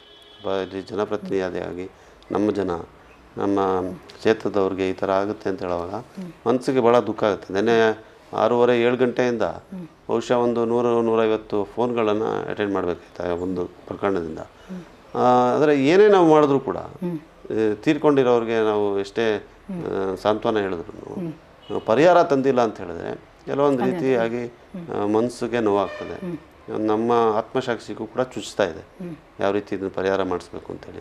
ನಾನು ಅರಣ್ಯ ಸಚಿವರನ್ನ ತಂದು ಅದರ ನಂತರ 2 ಸಭೆಯನ್ನು ಮಾಡಿ ಎಲ್ಲೋ ಜಪಾನಿಂದ ತರ್ತೀವಿ ಅಂತೆಲ್ಲ ಹೇಳಿ ಆಶ್ವಾಸನೆ ಕೊಟ್ಟಿದ್ದಾರೆ. ಬಟ್ ಯಾವುದೂ ಕೂಡ ಆಗ್ತಾಯಿಲ್ಲ. ಅರಣ್ಯ ಇಲಾಖೆಯವರು ಎಲ್ಲೋ ನಾವೇ ಏನೋ ತಪ್ಪು ಮಾಡಿಬಿಟ್ಟಿದ್ದೀವಿ ಅಂತ ಹೇಳುವಂಥ ಭಾವನೆ ಇದೆ ಅವರಲ್ಲಿ.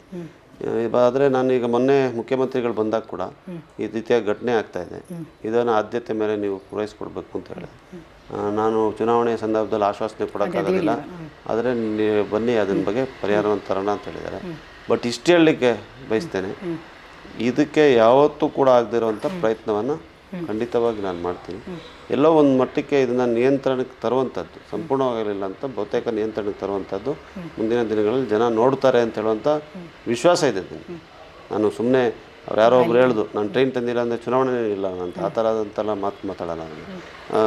ಮಾಡುವಂಥ ಪ್ರಯತ್ನವನ್ನು ಮಾಡ್ತೀವಿ. ಆಧುನಿಕವಾದಂಥ ತಂತ್ರಜ್ಞಾನ, ಯಂತ್ರಗಳು ಇದನ್ನೆಲ್ಲ ಬಳಕೆಯನ್ನು ಮಾಡುವಂಥ ಪ್ರಯತ್ನವನ್ನು ಕೂಡ ನಾವು ಮಾಡ್ತೀವಿ. ಆದರೆ ನಾವು ಅರಣ್ಯ ಗಡಿಯಲ್ಲಿರುವಂಥವ್ರು, ಮಾನವ ಪ್ರಾಣಿ ಸಂಘರ್ಷವನ್ನು ಸಂಪೂರ್ಣವಾಗಿ ನಿರ್ಮೂಲನೆ ಮಾಡಲಿಕ್ಕೆ ಸಾಧ್ಯ ಇಲ್ಲ. ಎಷ್ಟು ಮಟ್ಟಕ್ಕೆ ನಾವು ಕೂಡ ಎಚ್ಚರಿಕೆಯಿಂದ ಇರಬೇಕು, ಇದೆಲ್ಲವನ್ನು ನೋಡಿ ಒಂದು ಜನರಿಗೆ ಒಂದು ಸುಭದ್ರವಾದಂಥ ವಾತಾವರಣ ನಿರ್ಮಾಣ ಮಾಡುವಂಥ ಕೆಲಸ ಮಾಡ್ತೀವಿ. ಅನೇಕ ಜನರಿಗೆ ಸೂರಿಲ್ಲ. ಇವತ್ತು ಸೂರಿಲ್ಲದ ಜನರು ಭಾಳಷ್ಟು ಇವತ್ತು ಅಲೆದಾಡ್ತಾ ಇದ್ದಾರೆ ಸೂರಿಗಾಗಿ. ಉಳ್ಳವನಿಗೆ ಇದೆ, ಇಲ್ಲದವನಿಗೆ ಇಲ್ಲ ಅಂತ ಹೇಳೋದಂಥ ತಾವು ಹೇಳಿದ ಕಟ್ಟ ಕಡೆಯ ವ್ಯಕ್ತಿ ಕೂಡ ಇವತ್ತು ಮುಕ್ತವಾಗಿ ಓಡಾಡುವಂಥ ಅಥವಾ ಯಾವುದೇ ಸರ್ಕಾರಿ ಇಲಾಖೆಗಳಲ್ಲಿ ಕೆಲಸ ಮಾಡುವಂಥ ವಾತಾವರಣ. ಅದೇ ರೀತಿ ಆತನ ಬದುಕು ಕೂಡ ಭದ್ರತೆ ಆಗಬೇಕಲ್ವಾ? ಈ ಸೂರು ಇಲ್ಲದವ್ರನ್ನ ಏನು ಮಾಡೋದು? ಬಾಡಿಗೆ ಮನೇಲಿ ವಾಸ. ಈಗ ಸೂರು ಇಲ್ಲದೆ ಇರೋರಿಗೆ ನಾನು 5-6 ನಿವೇಶನದ ಯೋಜನೆ ಅಂತ ತಂದಿದ್ದೀವಿ. ಅದನ್ನು ಅವರು ನಾವೇ ತಂದಿದ್ದೀವಿ ಅಂತ ಹೇಳ್ಬೋದೇನೋ ಗೊತ್ತಿಲ್ಲ ನನಗೆ. ಆದರೂ ನಮ್ಮ ಸರ್ಕಾರ ಕೊಟ್ಟಿದೆ. ನಾನು ತಂದಿದ್ದೀನಿ ಅಂತ ಕೂಡ ನಾನು ಹೇಳೋದಿಲ್ಲ, ನಮ್ಮ ಸರ್ಕಾರ ಕೊಟ್ಟಿದ್ದಾರೆ. ಅದರಲ್ಲಿ ಒಂದು ಭಾಗದಲ್ಲಿ 29 ಎಕರೆಗೆ ಮಾನ್ಯ ಮುಖ್ಯಮಂತ್ರಿಗಳು ವಿಶೇಷವಾಗಿ 10.25 ಕೋಟಿ ಕೊಟ್ಟಿದ್ದಾರೆ. ಮತ್ತು ನಮ್ಮ ಇದರಲ್ಲಿ 6 ಎಕರೆದು ನಡೀತಾ ಇದೆ ಬಿಟ್ಟಂಗಾಲನಲ್ಲಿ. ಮತ್ತು ಬಾಳ್ಗೋಡ್ನಲ್ಲಿ ಈಗಾಗಲೇ ನಿವೇಶನ ರೈತರಿಗೆ 25 ಜನರಿಗೆ ಹಕ್ಕುಪತ್ರವನ್ನು ಕೂಡ ಕೊಡುವಂಥ ಕೆಲಸವನ್ನು ಮಾಡಿದ್ದೀವಿ. ಮತ್ತು ಮುಖ್ಯವಾಗಿ 1 ಕೋಟಿ ರೂಪಾಯಿಯನ್ನು CSR ಮೂಲಕ ಕೊಡ್ತೀವಿ ಅಂಥೇಳಿ ಕೆಲವು ಕಂಪನಿಗಳು ಈಗಾಗಲೇ ನನ್ನ ಹತ್ರ ಚರ್ಚೆಯಲ್ಲಿದ್ದಾರೆ, ಕೊಡ್ತಾರೆ ಚುನಾವಣೆ ನಂತರ. ಅದರಲ್ಲಿ ಯಾವ ರೀತಿ ನಿವೇಶನಕ್ಕೆ ಅಂತಲೇ ಅದನ್ನು ಕೊಡ್ತಾರೆ, ನಿವೇಶನಕ್ಕೆ ಅದು ಹಂತವಾಗಿ 5 ವರ್ಷಕ್ಕೆ ದೊಡ್ಡ ಪ್ರಮಾಣದ ಹಣವಾಗಿ ಬೆಳೀತದೆ. ಅದರಿಂದ ಆದ್ಯತೆ ಮೇಲೆ ನಿವೇಶನ ರೈತರಿಗೆ ನಿವೇಶನವನ್ನು ಕೊಡೋದು, ಮನೆಗಳನ್ನು ಕಟ್ಟಿಸ್ಲಿಕ್ಕೆ ವ್ಯವಸ್ಥೆ ಮಾಡೋದಂಥದ್ದು ಖಂಡಿತವಾಗಿ ನಾವು ಮಾಡ್ತೀವಿ. ಕಳೆದ 4 ವರ್ಷದಲ್ಲಿ, ಈ ನಮ್ಮ ಅವಧಿಯನ್ನು ಬಿಟ್ಟು ಕಳೆದ 4 ವರ್ಷದಲ್ಲಿ ಬಹುಶಃ ಇಡೀ ವಿರಾಜಪೇಟೆ ವಿಧಾನಸಭಾ ಕ್ಷೇತ್ರದಲ್ಲಿ 20ರಿಂದ 25 ಮನೆಗಳು ಕೊಟ್ಟಿದೆ. 20ರಿಂದ 25 ಮನೆಗಳು ಕೊಟ್ಟಿರ್ಬೋದು. ವಲಯ ಸರ್ಕಾರ ಮನೆಗಳೇ ಕೊಟ್ಟಿಲ್ಲ, ಮನೆಗಳೇ ಕೊಟ್ಟಿಲ್ಲ. ಈಗ ಬಂದಿದ್ದ ಮೇಲೆ 1,80,000 ಮನೆಗಳನ್ನು ಘೋಷಣೆ ಮಾಡಿದ್ದಾರೆ. ಮಡಿಕೇರಿ ಭಾಗಕ್ಕೆ 1,000 ಮನೆಗಳನ್ನು ಕೊಟ್ಟಿದ್ದಾರೆ. ನಮಗಿನ್ನೂ ಏನು ಕೊಟ್ಟಿಲ್ಲ.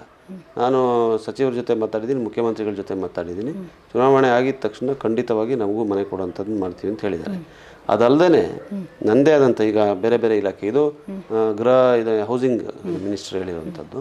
ಅದಲ್ಲದೆ ITDPಯಿಂದ SCPಯಿಂದ ಇದರಿಂದ ಎಲ್ಲ ನಿವೇಶನಕ್ಕೆ ತರುವಂಥದ್ದು ಏನು ಮಾಡಬೇಕು. ಮತ್ತು ಇಲ್ಲಿ ಬೆಟ್ಟದ ಮೇಲೆ ಇರುವಂಥವ್ರಿಗೆ ಅವ್ರಿಗೆ ಪುನರ್ವಸತಿಗೆ ಇಲ್ಲಿ 7.5 ಎಕರೆನಲ್ಲಿ ವಸತಿಯನ್ನು ಮಾಡುವಂಥದ್ದು, ನಿವೇಶನ ಲೇಔಟನ್ನು ಮಾಡುವಂಥದ್ದು ಮಾಡ್ತಾಯಿದ್ವಿ. ದೊಡ್ಡ ಪ್ರಕ್ರಿಯೆ ಇದು. ಆದರೆ ಇದಕ್ಕೆ ಪರಿಹಾರ ಇದೆ.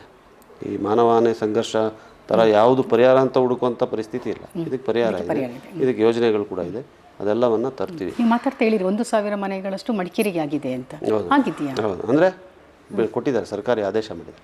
ಸರ್ಕಾರ ಆದೇಶ ಆಗಿದೆ ಅಂತ 1,000 ಹೌಸಸ್ ಅಂತ. ಅದು ಮನೆಗೆ ಇಷ್ಟು ಅಂತೇಳಿ ರಾಜೀವ್ ಗಾಂಧಿ ಹೌಸಿಂಗ್ ಅಂತೇಳಿ, ಮತ್ತು ಯಾರು ಫಲಾನುಭವಿಗಳನ್ನ ಅವ್ರ ಪಂಚಾಯತಿನಲ್ಲೋ ಅಥವಾ ಶಾಸಕರೆಲ್ಲ ಸೇರಿ ಗುರುಸ್ತಾರೆ, ಅವ್ರಿಗೆ ಅಲಾಟ್ಮೆಂಟ್ ಆಗುತ್ತೆ. ಹಂತ ಹಂತವಾಗಿ GPS ಮೂಲಕ GPRS ಮಾಡಿ ಅದನ್ನು ದುಡ್ಡನ್ನು ಬಿಡುಗಡೆ ಮಾಡಿ. ಸರ್, ದೇಶದಲ್ಲಿ ಏನು ಸಮೀಕ್ಷೆಗಳು ನಡೀತಾ ಇದೆ, ಅಲ್ಲಿ NDA ಒಕ್ಕೂಟನೇ ಬರುತ್ತೆ ಅಂತ ಹೇಳುವಂಥದ್ದು ಇದೆ. ಅದನ್ನು ಭೇದಿಸಿ ಕಾಂಗ್ರೆಸ್ ಬರುತ್ತಾ, ಹೇಗೆ? ಅಲ್ಲ, NDA ಒಕ್ಕೂಟ ಬರ್ತದೆ ಅಂತ ಹೇಳಿದ್ರೆ ಈಗ ಅದಕ್ಕೆ ಯಾವ ಆಧಾರ ನನಗೆ ಗೊತ್ತಿಲ್ಲ. ನಾನು ಕರ್ನಾಟಕಕ್ಕೆ ಬಿಟ್ಟು ನಾನೇನು ಹೊರಗಡೆ ಎಲ್ಲೂ ಸಂಚಾರನೂ ಮಾಡಲಿಲ್ಲ, ಅಲ್ಲಿ ರಾಜಕೀಯ ಪರಿಸ್ಥಿತಿಯನ್ನು ನಾನು ಅವಲೋಕನ ಮಾಡಲಿಕ್ಕೂ ಹೋಗಲಿಲ್ಲ. ಆದರೆ ಸರ್ಕಾರ ಯಾವ ರೀತಿ ನಡ್ಕೊಂಬಂದಿದೆ ಕೇಂದ್ರದಲ್ಲಿ, ಮತ್ತು ಈ ಒಂದು ಸರ್ವಾಧಿಕಾರಿ ಧೋರಣೆ ಏನಿದೆ, ಇವತ್ತು ಮುಖ್ಯಮಂತ್ರಿಗಳು ಕೇಜ್ರಿವಾಲ್ನ ಬಂಧನಗೊಳಪಡಿಸಿದ್ದಾರೆ, ಮತ್ತು EDಗಳನ್ನ ಯಾವ ರೀತಿ ಪ್ರಯೋಗ ಮಾಡಿದ್ದಾರೆ, CBIನ ಯಾವ ರೀತಿ ಪ್ರಯೋಗ ಮಾಡಿದ್ದಾರೆ, ಎಲೆಕ್ಟ್ರಲ್ ಬಾಂಡ್ಸ್ ಅಲ್ಲಾಗಿರುವಂಥ ದೊಡ್ಡ ಹಗರಣ, ಮತ್ತು ನಮ್ಮ ಸಾಲದ ಪರಿಸ್ಥಿತಿ, ಬೆಲೆ ಏರಿಕೆ, ಉದ್ಯೋಗ ಇಲ್ಲ. ಇವತ್ತು ಮೊನ್ನೆ ಯಾವುದೋ ರಿಪೋರ್ಟ್ ನೋಡಿದೆ, 34 ವಯಸ್ಸಿನಿಂದ ಒಳಗಡೆ ಇರುವಂಥ ಯುವಕರಿಗೆ 80% ಆರ್ ಜಾಬ್ಲೆಸ್ ಅಂತ. 80% ನಿರುದ್ಯೋಗ ಇದೆ.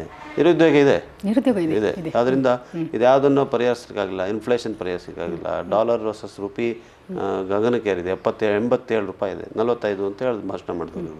ಇವತ್ತು 2ರಷ್ಟು ಆಗಿದೆ ಅವರ ಅವಧಿಯಲ್ಲಿ. ಇದೆಲ್ಲ ಜನ ಗುರುತಿಸ್ತಾರಲ್ಲ. ಈ ರೀತಿಯಾಗಿ ಒಂದು ಆಡಳಿತ ನಡೆಸಿ ಕೂಡ ಬರೀ ನಮ್ಗೆ ಅಂತಾರಾಷ್ಟ್ರೀಯ ಮಟ್ಟದಲ್ಲಿ ಮೋದಿ ಅಂದ್ಬಿಟ್ರು, ಇಲ್ಲೆಲ್ಲ ಮೋದಿ ಚಪ್ಪಳೆ ತಟ್ಬಿಟ್ರು ಅಂತ ಹೇಳ್ಕೊಂಡು ಸರ್ಕಾರ ರಚನೆ ಮಾಡಲಿಕ್ಕಾಗತ್ತಾ? ಒಬ್ಬ ವ್ಯಕ್ತಿ ಆಧಾರದ ಮೇಲೆ ಸರ್ಕಾರ ರಚನೆ ಮಾಡಲಿಕ್ಕಾಗತ್ತಾ? ಸರಿ, it's a collective process. Cabinet ಯಾಕಿರೋದು, ಮತ್ತು ಯಾಕೆ ರೆಪ್ರೆಸೆಂಟೇಟಿವ್ಸ್ ಇರೋದು? 25 ಇಲ್ಲಿದ್ದ ಸಂಸದರು ಬಾಯಿ ಬಿಡ್ಲಿಕ್ಕಾಗಲಿಲ್ಲ. ಪಾಪ ಅವ್ರಿಗೆ ಹೇಳೋಕ್ಕಾಗಲ್ಲ, ಎಲ್ಲ ಹಿರಿಯರಿದ್ದಾರೆ ಅದರಲ್ಲಿ.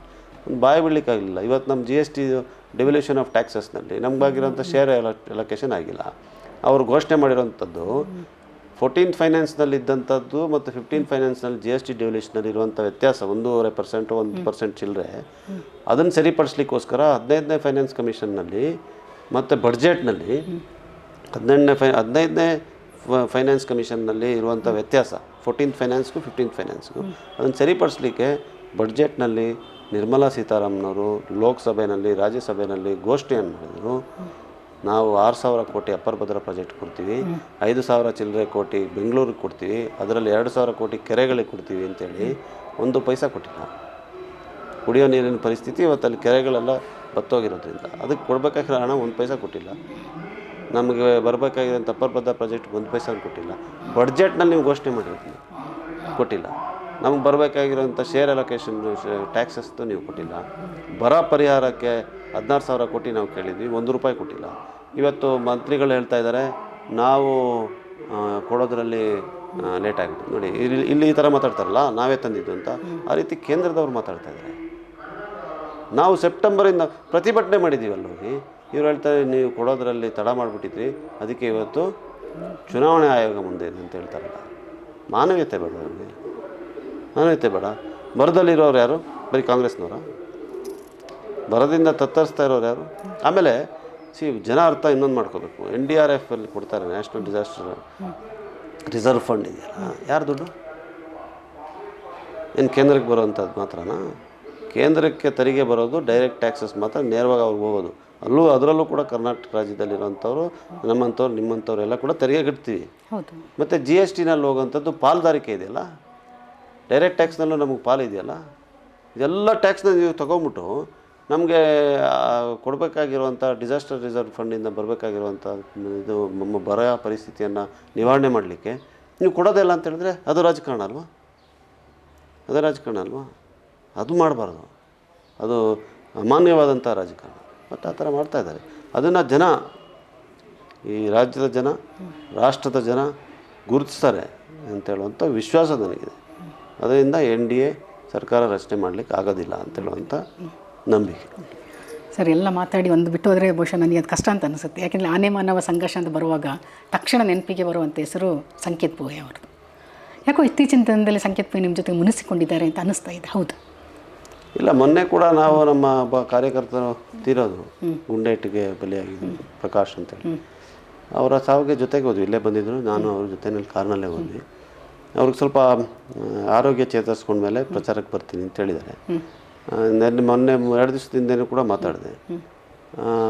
ಬರ್ತೀನಿ, ನಾನು ಚುನಾವಣೆ ಪ್ರಚಾರಕ್ಕೆ ಜೊತೆಯಲ್ಲಿ ಬರ್ತೀನಿ ಅಂತ ಹೇಳಿದ್ರು. ಮುಖ್ಯಮಂತ್ರಿಗಳ ಕಾರ್ಯಕ್ರಮ ಸಂದರ್ಭದಲ್ಲಿ ಮೈಸೂರಿನಲ್ಲಿದ್ದೀನಿ ಅಂತ ಹೇಳಿದ್ರು. ನನ್ನ ಹತ್ರ ಸತತವಾಗಿ ಸಂಪರ್ಕದಲ್ಲಿದ್ದಾರೆ. ನನ್ನಲ್ಲಿ ಅವರು ಯಾವುದೇ ರೀತಿಯಾದಂಥ ವೈಮನಸ್ಸಾಗಲಿ ಇದು ವ್ಯತ್ಯಾಸಗಳನ್ನು ಅಲ್ಲ, ಯಾಕೆ ಪ್ರಶ್ನೆ ಬರ್ತದೆ ಅಂತೇಳಿದರೆ, ಇದು ಸಾರ್ವಜನಿಕರ ಪ್ರಶ್ನೆ ಯಾಕೆ ಬರ್ತದೆ ಅಂತೇಳಿದರೆ, ನೀವು ಚುನಾವಣೆ ನಿಂತ ಸಂದರ್ಭದಲ್ಲಿ ಹೈಯೆಸ್ಟ್ ಪತ್ರಿಕಾಗೋಷ್ಠಿ ಮಾಡಿ ಇಂಚಾಗಿ ಕೂಡ ಹೇಳಿ ಜನರ ಮನಸ್ಸನ್ನು ಮುಟ್ಟುವಾಗಿ ಮಾತನಾಡಿದಂಥ ವ್ಯಕ್ತಿಗಳಲ್ಲಿ ಸಂಕೇತ್ ಪೂವೆ ಅವರು ಕೂಡ ಒಂದು. ಅತಿಯಾಗಿ ನಮ್ಮ ಪ್ರತಾಪ್ ಸಿಂಹನವರನ್ನು ನಿಷ್ಕ್ರಿಯ ಸಂಸದ ಅಂತ ಹೇಳಿ ಟೀಕೆ ಮಾಡಿದವರು ಕೂಡ ಸಂಕೇತ್ ಪೂವೆನವರು. ಎಲ್ಲರೂ ಆನೆ ಮಾನವ ದಾಳಿ ಆಯಿತು, ಆತನಿಗೆ ಭಾಳಷ್ಟು ಚಿಕಿತ್ಸೆ ಅವಕಾಶ ಇದೆ, ತಕ್ಷಣಕ್ಕೆ ಸ್ಪಂದನೆ ನೀಡಿ ಅವರಿಗೆ ಬೇಕಾದಂಥ ಚಿಕಿತ್ಸೆ ನೀಡೋ ಜೊತೆಗೆ ಪೊನ್ನಣ್ಣ ಅವರು ನನಗೆ ಸೂಚನೆ ನೀಡಿದ್ದಾರೆ, ಅವರಿಗೆ ಒಳ್ಳೆ ಚಿಕಿತ್ಸೆ ನೀಡಬೇಕು ಅಂತ ಹೇಳ್ತಾ ಇರುವಂಥ ವ್ಯಕ್ತಿ ಈಗ ಚುನಾವಣೆ ಇತ್ತೀಚಿನ ಸ್ವಲ್ಪ ಸಮಯದಲ್ಲಿ ತಟಸ್ಥರಾಗಿದ್ದಾರೆ. ಯಾಕೆ ಅಂತ ಹೇಳೋ ಪ್ರಶ್ನೆ ಸಾರ್ವಜನಿಕರಲ್ಲಿ ಮೂಡಿದೆ. ಅಲ್ಲ, ತಟಸ್ಥರಾಗಿದ್ದಾರೆ ಅಂತ ಹೇಳೋದನ್ನು ನಾನು ಸರಿಯಲ್ಲ ಅದು. ಅದರಲ್ಲೂ ಕೂಡ ಅಷ್ಟೊಂದು ಸಕ್ರಿಯವಾಗಿಲ್ಲ ಅಂತ ಹೇಳೋದು ಸರಿಯೇ. ಆದರೆ ನನ್ನ ಹತ್ರ ವೈಯಕ್ತಿಕವಾಗಿ ಏನು ಅಂಥದ್ದೇನು ಅವರೇನೋ ಸ್ಥಾನಮಾನ ಅಪೇಕ್ಷೆ ಮಾಡಿ ಸಿಕ್ಕಿಲ್ಲ, ಮಾಡ್ತಾರಲ್ಲ, ಅದರಲ್ಲಿ ತಪ್ಪೇನಿಲ್ಲ, ನಿರೀಕ್ಷಿಸ್ತಾರೆ. ಪ್ರಕ್ರಿಯೆಗಳಿರ್ತದೆ, ತಂದೆ ಆದಂಥ ಪ್ರಕ್ರಿಯೆಗಳಿರ್ತದೆ. ಅದರಿಂದ ಯಾರ್ಯಾರು ಚುನಾವಣೆಯ ಸಂದರ್ಭದಲ್ಲಿ ಪಕ್ಷದ ಪರ, ಅಭ್ಯರ್ಥಿಯ ಪರ ದುಡಿದಿದ್ದಾರೆ ಅವ್ರನ್ನ ಖಂಡಿತವಾಗಿ ಸರ್ಕಾರ ಮತ್ತು ಪಕ್ಷ ಗುರುತಿಸಲೇಬೇಕು. ನಾನು ಕೂಡ ಅದನ್ನೇ ಒತ್ತಾಯಿಸಿದ್ದೀನಿ, ಗುರುತಿಸಲೇಬೇಕು. ಇವತ್ತು ಕೊಡಗಿನಿಂದ ಯಾರಿಗೂ ಕೂಡ ದೊಡ್ಡ ಸ್ಥಾನಮಾನಗಳನ್ನು ರಾಜ್ಯ ಮಟ್ಟದಲ್ಲಿ ಇನ್ನೂ ಕೊಟ್ಟಿಲ್ಲ. ಅವರು ಕೊಡ್ತಾರೆ ಅಂತ ಹೇಳುವಂಥ ನಿರೀಕ್ಷೆ ನಮಗೂ ಕೂಡ ಇದೆ. ಈಗ ಇತ್ತೀಚೆಗೆ ಬೋರ್ಡ್ಗಳನ್ನೆಲ್ಲ ಮಾಡ್ಕೊಂಡು ಬರ್ತಾ ಇದ್ದಾರೆ, ಮುಂದಕ್ಕೂ ಕೂಡ ಮಾಡ್ತಾರೆ. ಭಾಳಷ್ಟು ಬೋರ್ಡ್ಗಳೆಲ್ಲ ಖಾಲಿ ಇದೆ. ಅದರಲ್ಲಿ ನಮಗೆ ಕೊಡಗಿ ಜಿಲ್ಲೆಗೆ ಕೂಡ ಪ್ರಾತಿನಿಧ್ಯವನ್ನು ಕೊಡ್ತಾರೆ ಅಂತ ಹೇಳುವಂಥ ವಿಶ್ವಾಸ ನನಗಿದೆ. ಬಹುಶಃ ಇನ್ನು ಇವತ್ತು ನಾಳೆಯಿಂದ ಸಕ್ರಿಯವಾಗಿ ಪ್ರಚಾರಕ್ಕೆ ಬರ್ಬೋದು ಅಂತ ನಾನು ಕೂಡ ನಿರೀಕ್ಷೆ. ಪ್ರಶ್ನೆಗಳಿಗೆ ಉತ್ತರ ಸಿಗುತ್ತೆ ಅಂತ ಅಲ್ಲ, ಪ್ರಚಾರಕ್ಕೆ ಬಂದರೆ ಅದು ತನ್ನಷ್ಟಕ್ಕೆ ತಾನೇ ಉತ್ತರ ಸಿಗ್ತದೆ. ನಾನು ಕೂಡ 2-3 ಸತಿ ಅವ್ರನ್ನ ಕರೆದಿದ್ದೀನಿ, ಬನ್ನಿ ಪ್ರಚಾರಕ್ಕೆ ಜೊತೆಗೆ ಬರ್ತೀನಿ ಅಂತಲೇ ಹೇಳಿದ್ದಾರೆ. ನಾನು ಬರಲ್ಲ ಅಂತ ಯಾವತ್ತೂ ಹೇಳಿಲ್ಲ. ಸರ್, ಕೊನೆಯದಾಗಿ 2 ಪ್ರಶ್ನೆಗೆ ಮುಗಿಸ್ತೇನೆ. ಲಕ್ಷ್ಮಣ್ ಅವರಿಗೆ ಕೊಡಗು ಜನತೆ ಯಾಕೆ ಓಟ್ ಹಾಕಬೇಕು? ಲಕ್ಷ್ಮಣ್ ಅವರಿಗೆ ಓಟ್ ಹಾಕಲಿಕ್ಕೆ ಮೂಲ ಕಾರಣ ಏನಂತ ಹೇಳಿದ್ರೆ, ಹಳೆ ಸಂಸದರು ಅವರೇ ಒಪ್ಕೊಬಿಟ್ಟಿದ್ದಾರೆ ನಾನು ಏನೂ ಮಾಡಿಲ್ಲ ಕೊಡಗಿಗೆ ಅಂತ. ನಾನು ಹೇಳ್ತಾ ಇರೋದಲ್ಲ, ಪ್ರತಾಪ್ ಸಿಂಹ ಅವರು ಹೇಳಿದ್ದಾರೆ. ಮತ್ತು ಯಾವ ಮುಖ ಇಟ್ಕೊಂಡು ಅವ್ರಿಗೆ ಓಟ್ ಕೇಳ್ತಾ ಇದ್ದಾರೆ? ಪಕ್ಷದ ಸಂಸದ 10 ವರ್ಷದಲ್ಲಿ ಏನೂ ಮಾಡಲಿಲ್ಲ, ಈಗ ಮಾಡ್ತೀನಿ ಅಂತನಾ? ನಮಗೆ ಅವಕಾಶ 10 ವರ್ಷದಿಂದ ನೀವು BJP ಅವ್ರಿಗೆ ಅವಕಾಶ ಕೊಟ್ಟಿದ್ದೀರಿ. ಅದರಿಂದ ಆಗಿರುವಂಥ ತೊಂದರೆ ಏನು ಅಂತ ಅವ್ರ ಬಾಯಿಂದಲೇ ಬಂದಿದೆ. ಈಗ ನಮಗೆ ಅವಕಾಶ ಕೊಡಿ. ಕೊಡಗನ್ನು ನಿರ್ಲಕ್ಷ್ಯ ಆಗದಂಥ ರೀತಿಯಲ್ಲಿ ಸಂಸದರಿಂದ ಬರಬೇಕಾಗಿರುವಂಥ ಎಲ್ಲ ಯೋಜನೆಗಳನ್ನು ಕೊಡಗಿಗೆ ಮುಟ್ಟಿಸೋಂಥ ಕೆಲಸ ಜವಾಬ್ದಾರಿ ನಮ್ಮದು. ನಾವಿಬ್ಬರೂ ಶಾಸಕರಿದ್ದೀವಿ, ನಾವು ಸಕ್ರಿಯವಾಗಿ ಕೆಲಸ ಮಾಡ್ತಾಯಿದ್ದೀವಿ, ಕ್ರಿಯಾಶೀಲರಾಗಿದ್ದೀವಿ. ಅದರಿಂದ ಅದೇ ರೀತಿಯಾದಂಥ ಕೆಲಸವನ್ನು ಲಕ್ಷ್ಮಣ್ ಅವರು ಕೂಡ ಮಾಡೇ ಮಾಡ್ತಾರೆ. ಮಾಡಲಿಲ್ಲ ಅಂದರೂ ನಾವಿದ್ದೀವಿ ಮಾಡಿಸೋದಕ್ಕೆ. ಅದರಿಂದ ದಯವಿಟ್ಟು ಈ ಸತಿ ಅವ್ರಿಗೆ ಅವಕಾಶವನ್ನು ಕೊಡಬೇಕು. ಭಾಳ ಮುಖ್ಯವಾಗಿ ಒಬ್ಬ ಇಂಜಿನಿಯರಿಂಗ್ ಗ್ರ್ಯಾಜುಯೇಟ್ ಅಂತ M.Tech ಮಾಡಿದ್ದಾನೆ, ಘನತ್ಯಾಜ್ಯ ನಿವಾರಣೆಯಲ್ಲಿ ಉನ್ನತ ಶಿಕ್ಷಣವನ್ನು ಪಡೆದಿದ್ದಾರೆ. ಮತ್ತು ಸಾಮಾನ್ಯ ಕಾರ್ಯಕರ್ತ, ಜನಸಾಮಾನ್ಯರ ಜೊತೆ ಬೆಳೆದು ಬಂದಿದ್ದಾರೆ. ನಮ್ಮ ಸಮಸ್ಯೆಗಳು ಅರ್ಥ ಆಗುತ್ತೆ. ಕುಡಿಯೋ ನೀರಿನ ಸಮಸ್ಯೆ ಏನಂತೇಳಿ ಮಹಾರಾಜರಿಗೆ ಗೊತ್ತಾಗುತ್ತಾ ಹೇಳಿ? ಅವ್ರು ಯಾವ ಥರ ಹೋಗಿದ್ದಾರೆ ಹಳ್ಳಿಗೆ, ಯಾವ್ದಾರ ಗ್ರಾಮವನ್ನು, ಕಾಡನ್ನು, ಪ್ರದೇಶವನ್ನು ನೋಡಿದ್ದಾರೆ. ಈಗ ಮೊನ್ನೆ ಪ್ರಚಾರಕ್ಕೆ ಬಂದರು, ಎಲ್ಲೆಲ್ಲಿ ಹೋದರು? ನನ್ನ ಜೊತೆಗೆ ಲಕ್ಷ್ಮಣ್ ಅವರು ನಾನು ವಿಲೇಜ್ ಹೋದಾಗ ಎಲ್ಲ ಗ್ರಾಮೀಣ ಭಾಗಕ್ಕೆ ಬಂದರು. ಇಲ್ಲಾಂದ್ರೂ ನಮ್ಮ ಚುನಾವಣೆ ಸಂದರ್ಭದಲ್ಲಿ ಬಂದರು, ಓಡಾಡೋದು, ಕಾಡು ಪ್ರದೇಶ ಆಯಿತು. ಮಾನವ ಸಂಘರ್ಷ ಯಾವ ಭಾಗದಲ್ಲಿದೆ ಅಂತ ಕೇಳಿ ಒಡೆಯರವ್ರಿಗೆ. ಕೊಡಗಿನಲ್ಲಿ ಅಂತ ಹೇಳಿದ್ರೆ ಅಲ್ಲ, ಕೊಡಗಿನ ಯಾವ ಭಾಗದಲ್ಲಿದೆ ಅಂತ. ಕೇಳಿ ಗೊತ್ತಾಗುತ್ತೆ ಅವ್ರಿಗೆ. ಆಯಿತು, ಇಲ್ಲಾಂದರೆ ನೀವು ಫೋನ್ ಮಾಡಿ ನಿನ್ನೆ ಇಬ್ಬರು ತೀರೋದ್ರಲ್ಲ ಎಲ್ಲಿ ಅಂತ ಗೊತ್ತಾ ಅಂತ ಕೇಳಿ, ಇರೋಕ್ಕೆ ಸಾಧ್ಯ ಇಲ್ಲ, ಅವ್ರನ್ನ ನಾನು ದೂರ್ತಾ ಇಲ್ಲ. ಆದರೆ ಇವರಿಗೆಲ್ಲ ಅಂಥ ರೀತಿಯಾದಂಥ ಸಮಸ್ಯೆಗಳಿಗೆ ಸ್ಪಂದಿಸುವಂಥದ್ದು, 12 ಗಂಟೆಗೆ ಫೋನ್ ಮಾಡಿದ್ರು ಸ್ಪಂದಿಸುವಂಥದ್ದು, ಯಾವುದೋ ಸಮಸ್ಯೆ ಸಂಸದರಿಗೆ ಸೇರಿರೋದಿರಲ್ಲ, ಆದರೆ ಜನ ಫೋನ್ ಮಾಡಿದಾಗ ಅದಕ್ಕೆ ಉತ್ತರವನ್ನು ಕೊಡಬೇಕು. ಈಗ ಅವ್ರೇನು ಹೇಳಿದರು ಪ್ರತಾಪ್ ಸಿಂಹ ಅವರು, ಅದೆಲ್ಲೋ ಡೆಬ್ರಿಸ್ ಇರ್ತದೆ ಅದನ್ನು ಕ್ಲೀನ್ ಮಾಡಿ ಅಂತ ಫೋನ್ ಮಾಡ್ತಾರಾ ರಾಜರು ಬಂದು ಅಂತ ಅವರೇ ಕೇಳಿದ್ದಾರೆ.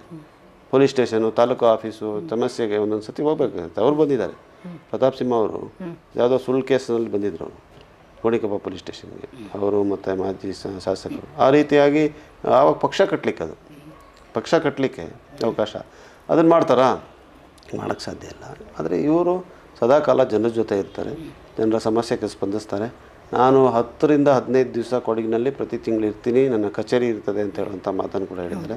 ಇವತ್ತವರೆಗೂ ಕೂಡ ಸಂಸದರ ಕಚೇರಿಯಲ್ಲಿ ಎಷ್ಟು ದಿವಸ ಸಂಸದರಿದ್ದರು ಅಂತ ಉತ್ತರ ಸಿಕ್ಕಿಲ್ಲ. ನಾವು ಕೇಳಿದ್ರು ಕೂಡ ಮುಂದಕ್ಕಂತೂ ಯಾವ ದಿವಸನೂ ಇರೋದಿಲ್ಲ ಅಂತ ಹೇಳುವಂಥ ನಂಬಿಕೆ ಇದೆ ಅವ್ರಿಗೆ ಗೆದ್ದು ಬಂದರೆ.